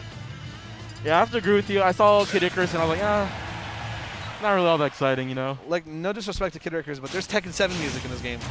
Or Tekken music, I should say. Not even just Tekken 7. Is great. Just Tekken music. The Final Fantasy music is great. Yes. The Dragon Quest music is great. It is. As we move into Game 4 between Foe and Grandmaster in this winner's semis. Again, winner of this is going to go ahead and fight Sonics, who came off an impressive 3-0 victory against Ven. Quick question, who beat Chase?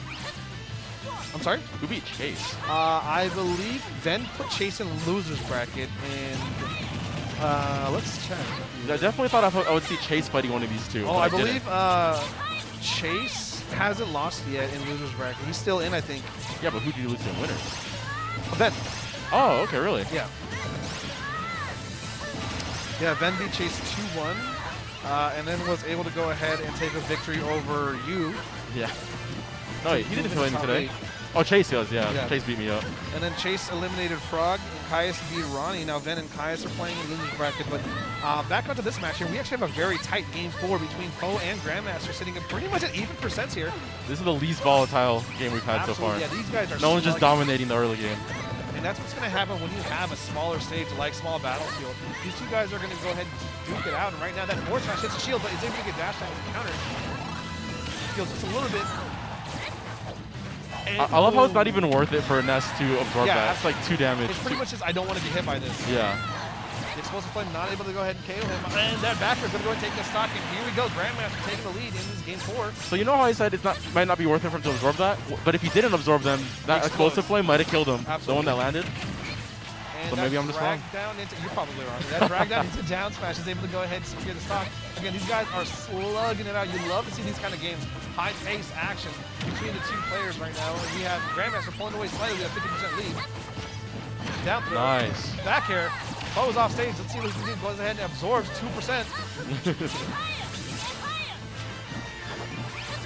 I love the back air spam.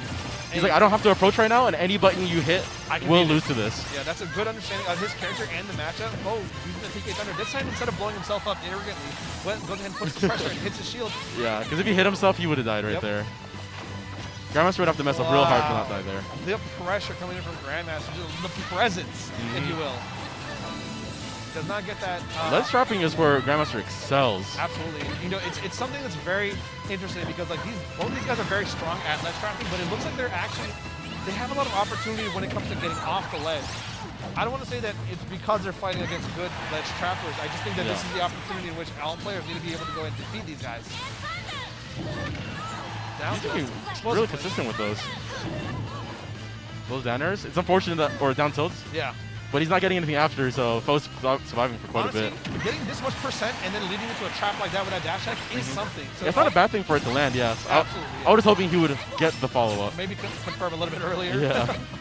Yeah, any opportunity you give your opponent to come back is always a negative because you never want to be the guy who's gonna, you know, have a lead and then throw it away because you can't just finish the deal. On the other side, I see people, they're like, oh, well, 90's kill percent. I just need to keep doing my kill moves. Yep. And then they lose. Yep. But, Stealing your options is never a good thing. And that back throw not going to go ahead and kill it. Remember, Foe did lose that stock, so he doesn't have any rage. So that back throw may not have been as strong as you think it would have been. I like that get-up option from Grandmaster. Jumps up and lands immediately in neutral. Not trying to, like, presses any buttons, but just gets himself on stage. But nonetheless, Foe's able to read that and gets a neutral back air to go ahead and seal that stock. Now Foe says it's my turn to go ahead and play. Gets a couple of forward airs, tries to get it down there, but I'm surprised he didn't punch that down there. I know, right? He just let it go. Oh, getting a little bit of a momentum. Let's see if Grandmaster can stop the momentum, resume with neutral, get his punishes. Oh, he flubbed that back there. He kind of stood up a little bit, or stood back. I'm seeing too many moves that need to get punished go unpunished. I think the pressure's seeping into these guys. Because it's like, Foe's like, I can eliminate him right here, or I can put him in loser's bracket right here. And Grandmaster says, I'm not ready to lose. Nice dash attack. Nice dash attack. He has no jump. Air dodges into the stage. Good, confirm. Did he touch the stage?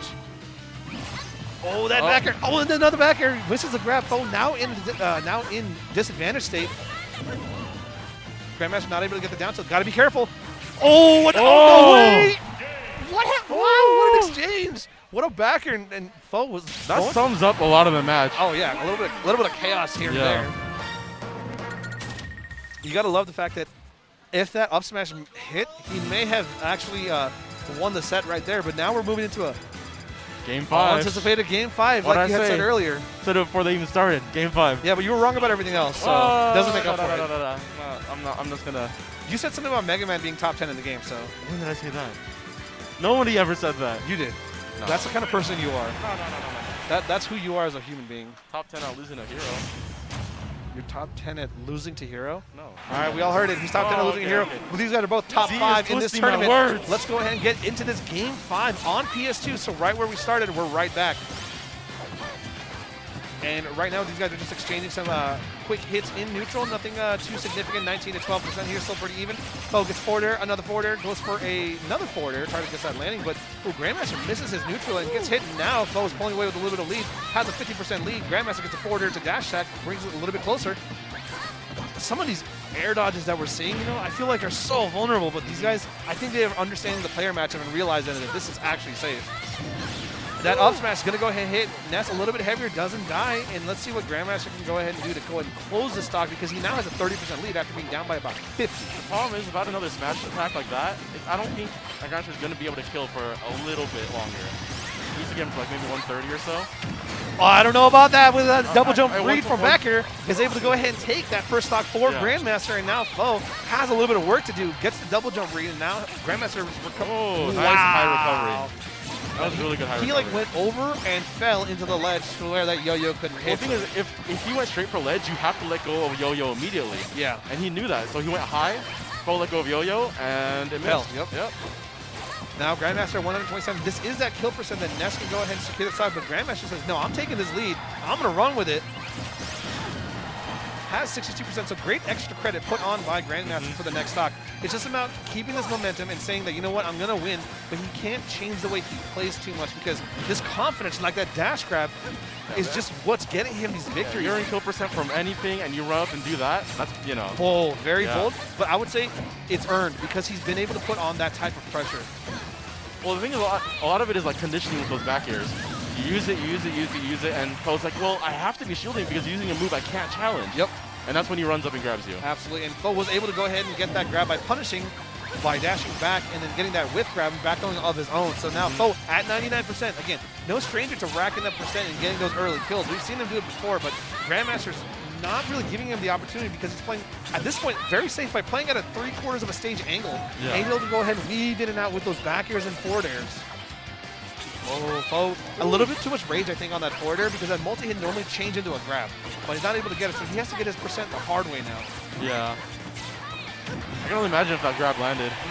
That would have been we would be talking about a very even game, but Grandmaster gets a dash attack, doesn't kill. The next one might, actually. Oh, I like it. Foe adapting, goes for a full hop neutral air rather than a short hop one because he sees Grandmaster full hopping. Oh, he gets hit by the last bit of the explosive flame. And then Grandmaster feeling himself a little bit here. Foe's got a lot of work to do to go ahead and make sure that he's the one who goes ahead and fights against Sonics in Winners Finals. We've never seen Grandmaster fight Sonics, have we? No, and well, actually, I believe they did fight at a PSG and Sonics was able to go ahead and win handily. Yeah. Okay. Oh, no, here we go. To win. Oh, and he reads the air dodge, gets an up air out of it, 33%. Again, every percent matters when you're on your last stock. And set point here for Grandmaster, but if he gets this last stock, he's the one who's going to go up against Sonics. Foe struggling a little bit to go ahead and get back on stage and resume neutral. Man. Yeah. All that Look at the way Grandmaster's and then playing. he stopped. That is full Yes. confidence, being able to understand and reset yourself, gets that dash check, slowly chipping away at his last stock. And this is the kind of play you need, is to go ahead and secure a victory, which is, I'm not going to lose the stock without getting some of my own.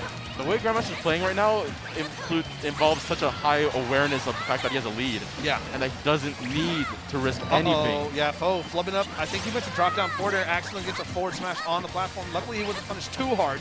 But again, on your last stock, every single percent matters, and that counter does not come out in time, or that up B. Now Grandmaster is at 125, so Foe has the ability, goes for the read, had it, but does not convert the grab. If he's able to get this back on the right side of the stage, on the correct side of the stage, he'll be able to go and secure the stock. Grandmaster, intelligently though, is playing opposite of Foe as far as which way he's facing.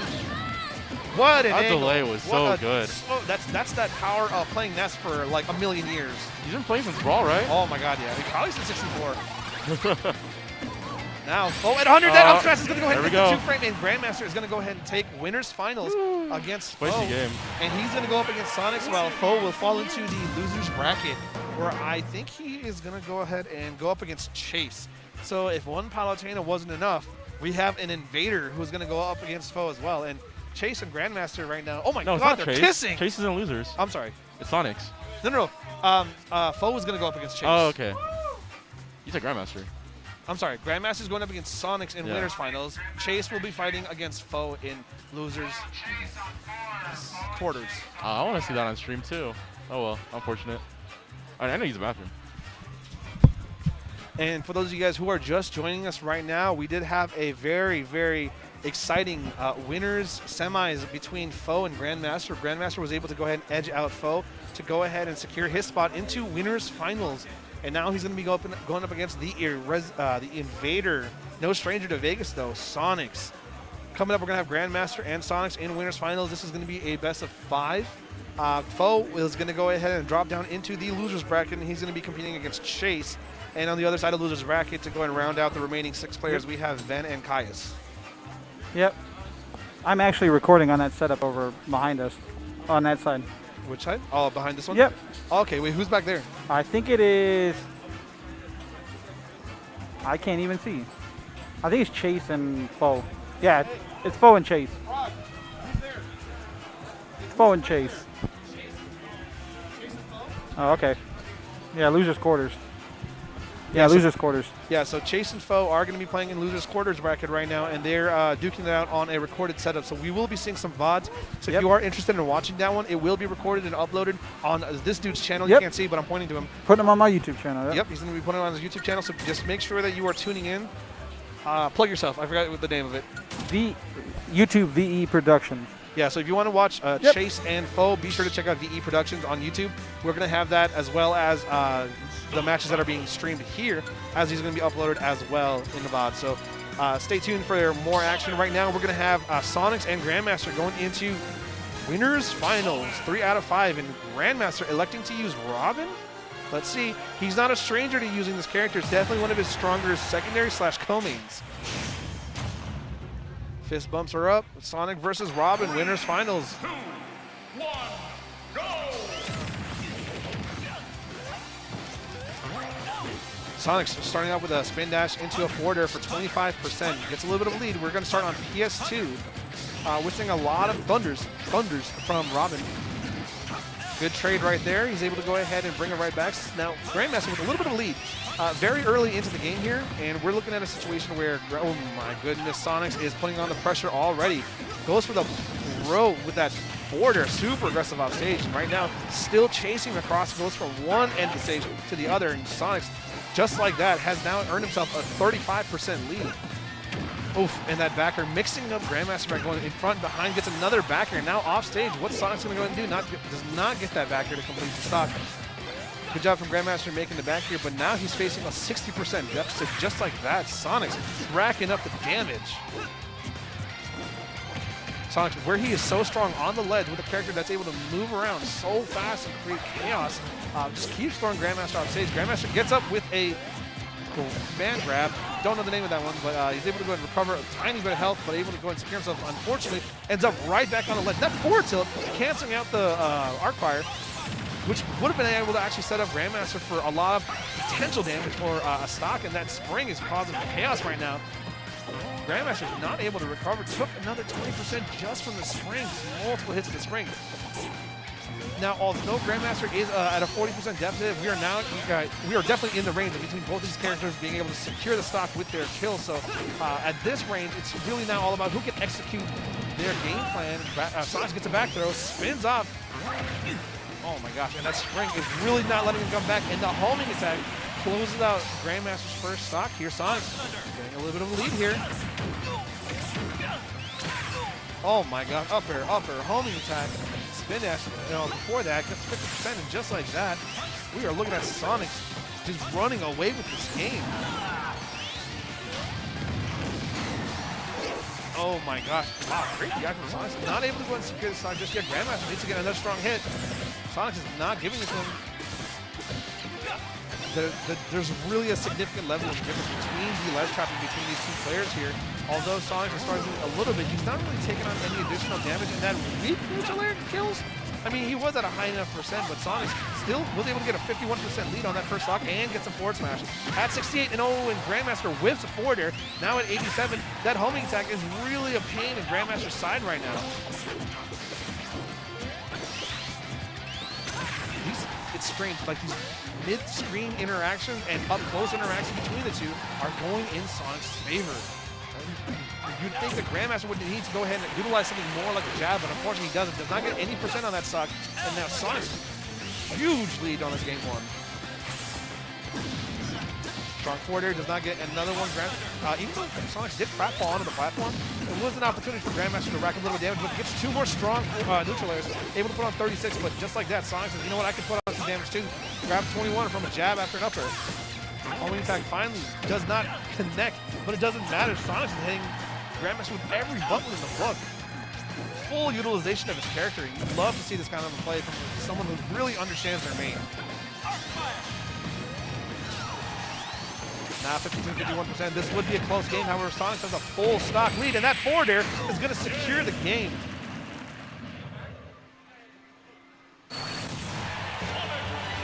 Are we going to see Grandmaster pull out Palutena? Because, man, it just felt like that first stock was going pretty well, and then Sonic said, you know what, I'm going to turn it up another level. And from there, Grandmaster was not able to chase him back. And we have Grandmaster running it back to the PS2. Here we go. We got Palutena and Sonic. General consensus, you know, Palutena is a much stronger character. One of the best, thought by many, maybe not all.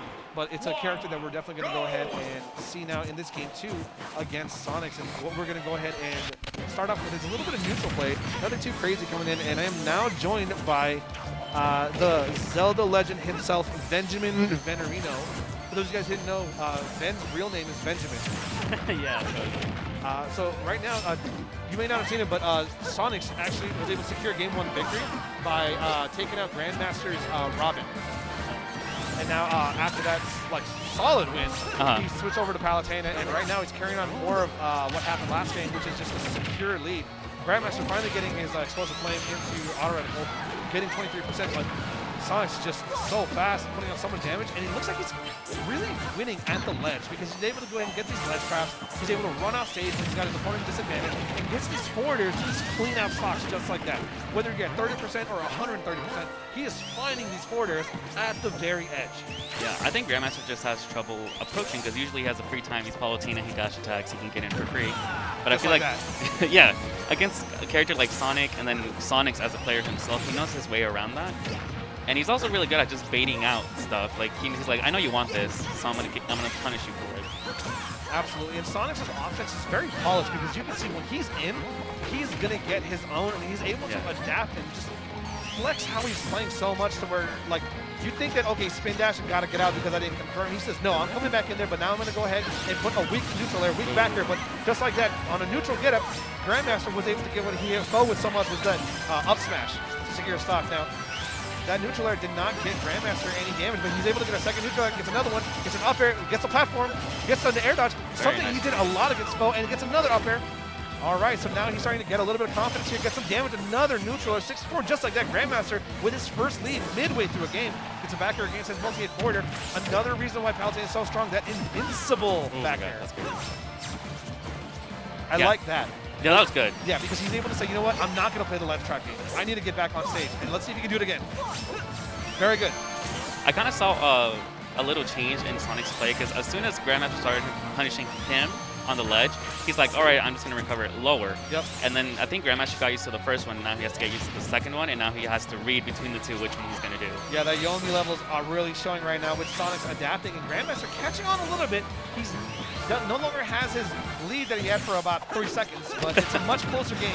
Yeah. Does get hit by a back air after doing an arrogant flame, and right now Sonic's is doing more of that ledge pressure, gets that forward smash so well spaced. That was extremely well spaced. Oh my god, going for the 2 frame, but great punish from Grandmaster. Is able to get off the stage and get some damage. Grandmaster with the boldest of run-up grabs. I'm really happy Grandmaster's like not really respecting Sonic's on ledge, but I hope Sonic doesn't conditioning him, and then when Sonic needs it, he's gonna kill him. Oh, that Palutena recovery. Unfortunate. Yeah, bounced off, and now, you know, he's at 89%, but a character that's so slippery, you can really feel for Grandmaster right now because it's like, how is he going to get this kill from a guy who's moving and hitting him so frequently at whenever he almost wants? Yeah. So I'm like so glad. I'm just like, yeah, no, it's definitely, you're really, like, this is one of those matches where you're in anticipation of can Grandmaster adapt, or are we about to see Sonic explode for another like 50%? Yeah. No fear coming out of Sonic. Okay, no up B. Sonic's, again, very, very smart, understanding what he's trying to do. Get his damage, secure the lead. You can see he's standing there daring Grandmaster to press a button. Get very the nice on the punish jump coming back. out. Fantastic up air. Oh, and Grandmaster tries to challenge the invincibility, does not time it correctly. Grandmaster. I think from what I've seen, all the Vegas players playing Sonics, we all kind of fail to realize when is the right time to punish him. And then Sonic punishes us for not knowing. Absolutely, and just like that, Grandmaster was able to get 44%, a much closer game than we saw game 1 when he was Robin, and you see now Grandmaster closing down the stage a little bit. Honestly, I think if Grandmaster had this kind of patience in the beginning of the game, he'd be doing much better. He would have a secure lead, and he'd be able to punish a little bit harder. Sonic's doing a lot of baits right now. Oh, nice. And like that, we saw him do a lot of spin dashes, but we hadn't seen him spin dash immediately into a homing attack. Grandmaster barely whipping that dash attack, able to get a forwarder. 108 to 57%. We are nearing some crazy KO percents for Palutena, but at this point, Sonic's can hit with so many different options to go ahead and close out game 2. Well. I thought Grandmaster was gonna whiff a grab. Oh, whoa! That back here. That hit him with. That was that Weeby hitbox. That was the Nike hit. Oh my God! Just do it. Just do it. Check. And he just did it. Just do it. Sometimes you gotta go for it. And Grandmaster now at a deficit of 2-0. Sonic's continuing his consistent play, able to find these kill options in neutral, and I almost want to say he's moving really fast, and that's causing Grandmaster a lot of difficulty. Yeah, I honestly just think like Sonic doesn't play like a regular Sonic. Like he moves in places that you don't really think he's gonna move, and then he like just sneaks his way into you and then backs out. Absolutely, yeah. All right, here we have game 3. We're going to have Palutena and Sonic again. Now, this time, Grandmaster jumping into a good lead, but that homing attack brings with the neutral air. If Grandmaster can keep the momentum he had in game 2, I think he would honestly win this I'm game. going to have Zyro jump in for a second for you guys. For sure.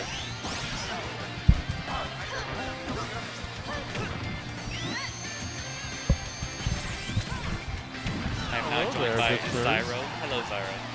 Ooh, Antonio's putting in work this game. Ooh, He's putting in work this game. Yeah, game 1, apparently he got bodied. Game 2, he did much better, and I feel like game 3 is really adapting to the way Sonic's played. How did Robin do? He got bodied. Oh, okay. That describes it. But hey, I feel like honestly, if he went Palutena game 1, he would have maybe won game 2. I think he wanted to at least give it a try. Yeah. Because there's a lot of people that just do not know the Robin matchup. True, but I feel like Sonics is not one of those people. He plays a lot of Wi-Fi. I feel like he's played probably a bunch of If you play enough Wi-Fi, you run into all sorts of Robins. Yeah. Either way, very nice stock coming from Grandmaster. Honestly, if he can keep this lead, if he can just keep playing the way he's playing, because he's not playing super committal, he's just waiting for Sonics to do things and he's punishing. Yeah. I think he's got it. But of course, let's not doubt Sonics. Sonics is also amazing at adapting.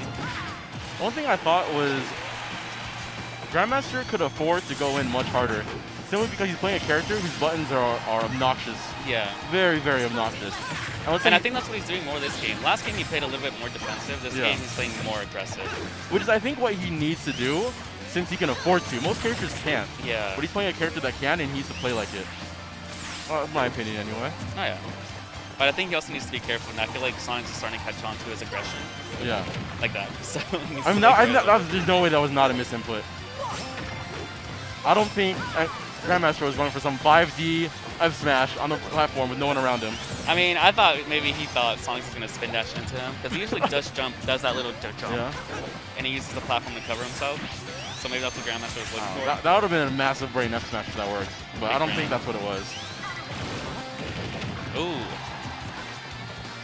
I feel like Grandmaster's having a hard time keeping Sonics on ledge, but it's also good on Sonics because that means he can get off ledge really easily. Yeah. He has a bunch of mix-ups and just a bunch of things he can do, and he's really testing Grandmaster. Well, if we were to say Grandmaster was amazing at one thing, it would be ledge trapping. Yeah. So the fact that Sonics is able to avoid that is... I know. I like usually people against Grandmaster have a hard time getting off ledge, and Sonic's just making it look easy. I think the thing is he doesn't understand the matchup well enough to know which options just don't work. Because he's using a lot of moves that, there's no chance of them working, but he's trying them anyway. I think that just comes from inexperience with the matchup. Yeah. That was unfortunate. Bouncing right off the ledge. I'm surprised Sonic didn't kill there. I thought he would have force smashed or something. I don't think he was expecting that bad of a recovery. I don't think anybody was, honestly. He bounced straight off the ledge. He's been doing that a lot. Like, he's been accidentally bouncing off. Yeah, it happened once last game, right? Yeah. See, Sonics is doing a lot of the spinning and this, this turning. Yeah. And I feel like Grandmaster could just run up and say, hey, my moves are really good. You're going to have to eat them. I think Sonics knows that, though. Sonics always kind of baits you, be like, hey, I'm going to do this again. And then when he needs it, he's going to punish you. Yeah, that's exactly what I mean, though. Yeah, he needs to run up and press those kind of buttons because they just work. And what was Sonic? Sonic wasn't doing anything. Yeah. I think he didn't think he would do that. Well, it's a combination of that, and there's not too many options he had. No button he hit right there, besides maybe air dodge, would have saved him. Grandmaster with a greedy backer and got punished for it. Yeah. That was pretty greedy, wasn't it? Yeah, that was. I think that's the first time I've seen a backer lose, though. I mean, it was like very well. It was dealt with very well. Yeah. That's how you're supposed to deal with those kind of moves. Not even, I hate that move. We all do. It's okay. Pretty close game, honestly. I feel like Grandmaster can get an easy combo going in, and then Sonics can do Sonic stuff. I get the feeling Sonic has more trouble dealing with auto reticle than explosive flame.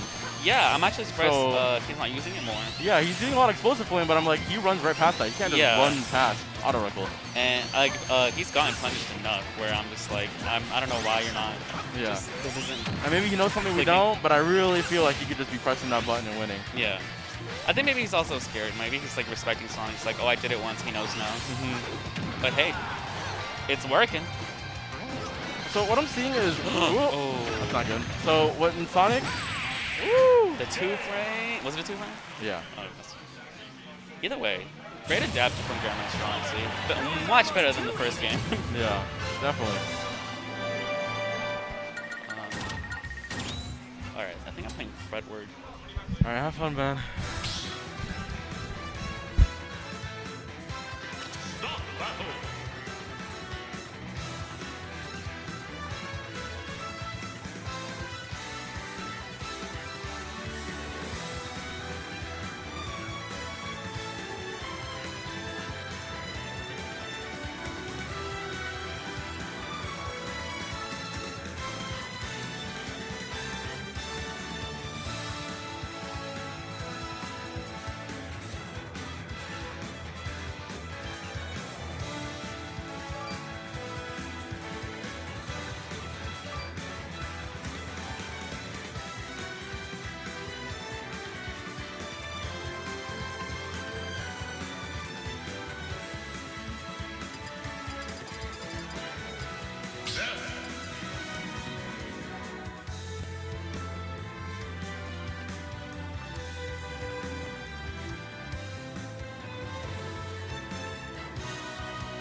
All right, Chad. I don't know exactly what they're talking about, but I don't know what's going on right now.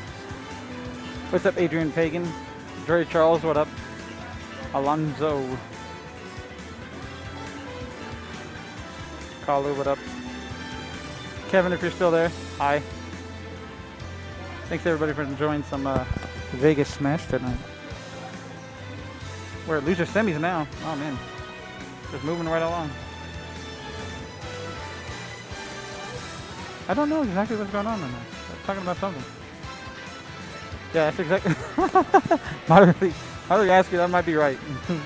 Not lying. That might actually be true. All right, I'm gonna shut up now. You guys enjoy it. Right.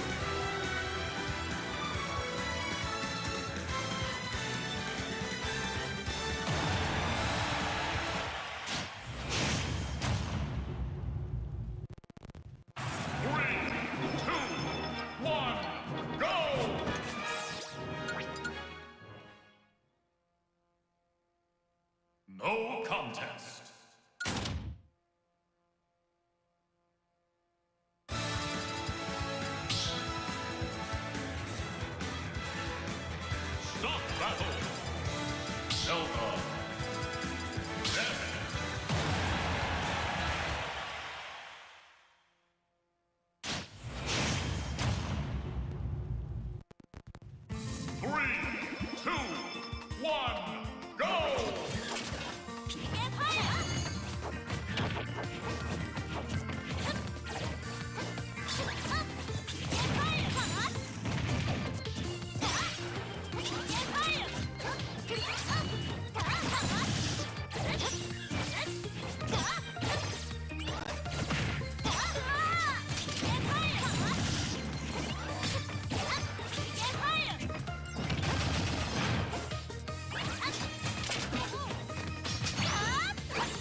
battle. Zelda. Zen.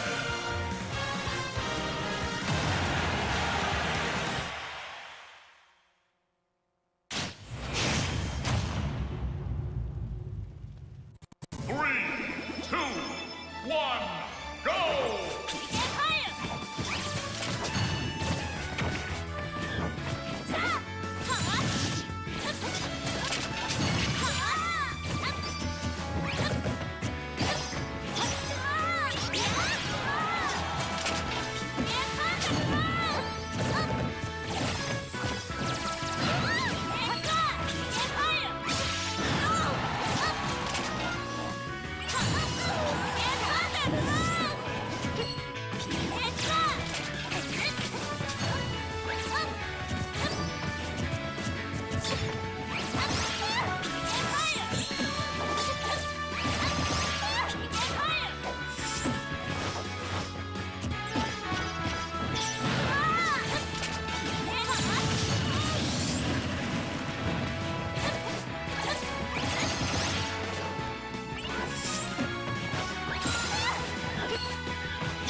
battle.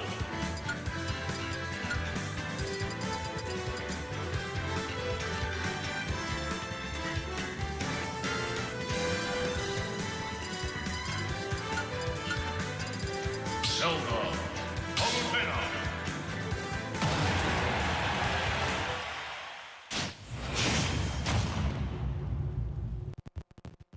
Three, two, one, go!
Mithra.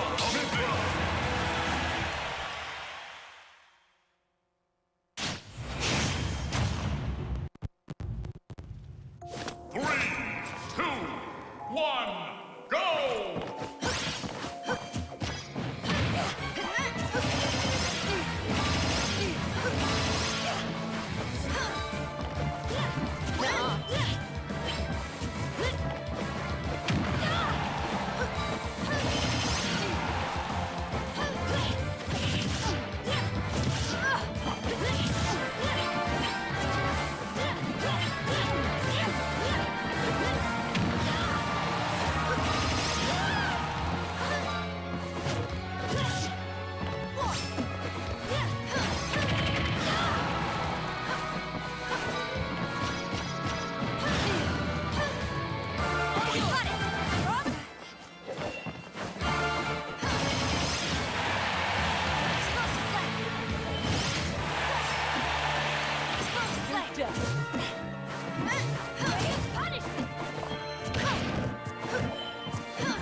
battle.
the battle. Sonic Venom.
Let's do that again sometime.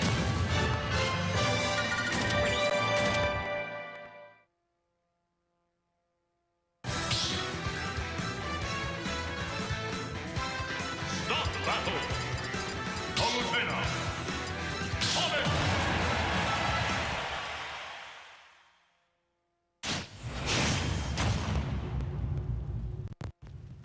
Three, two, one, go!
All right. That was it. That completes another Smash It Up here on Sunday. So, I don't really have anything else for you guys. See everybody Friday at ESA, right? Right. Make sure everybody comes out on Friday. Check out the stream too. Twitch.tv/Allied Esports. It's always usually good. MVD, I see you in chat. What up? I see everybody in chat. HyperX Esports Arena. Shut up, Kevin. Yeah, I know. We all call it Esports Arena, wasn't it? Yeah. Nice shot of Sonic.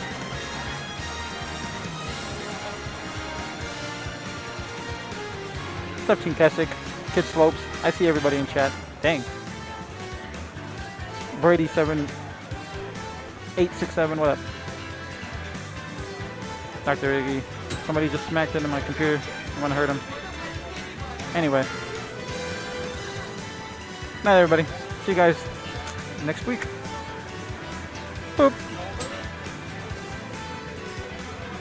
Bucket, what up, man? See you later. I'm sending you guys over to my homie.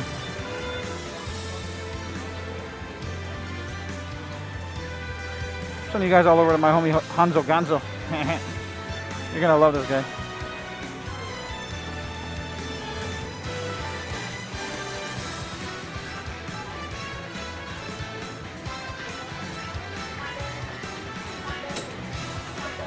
What'd you say, Kevin? Oh, sorry. I didn't even know you were streaming, Kevin. Sorry. Here.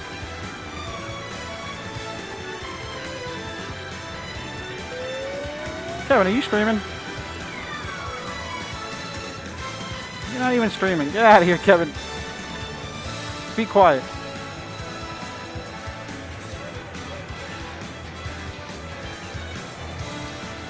You're not even streaming. Be quiet. Get out of here. All right. Good night, everybody. See you next week. I'm out.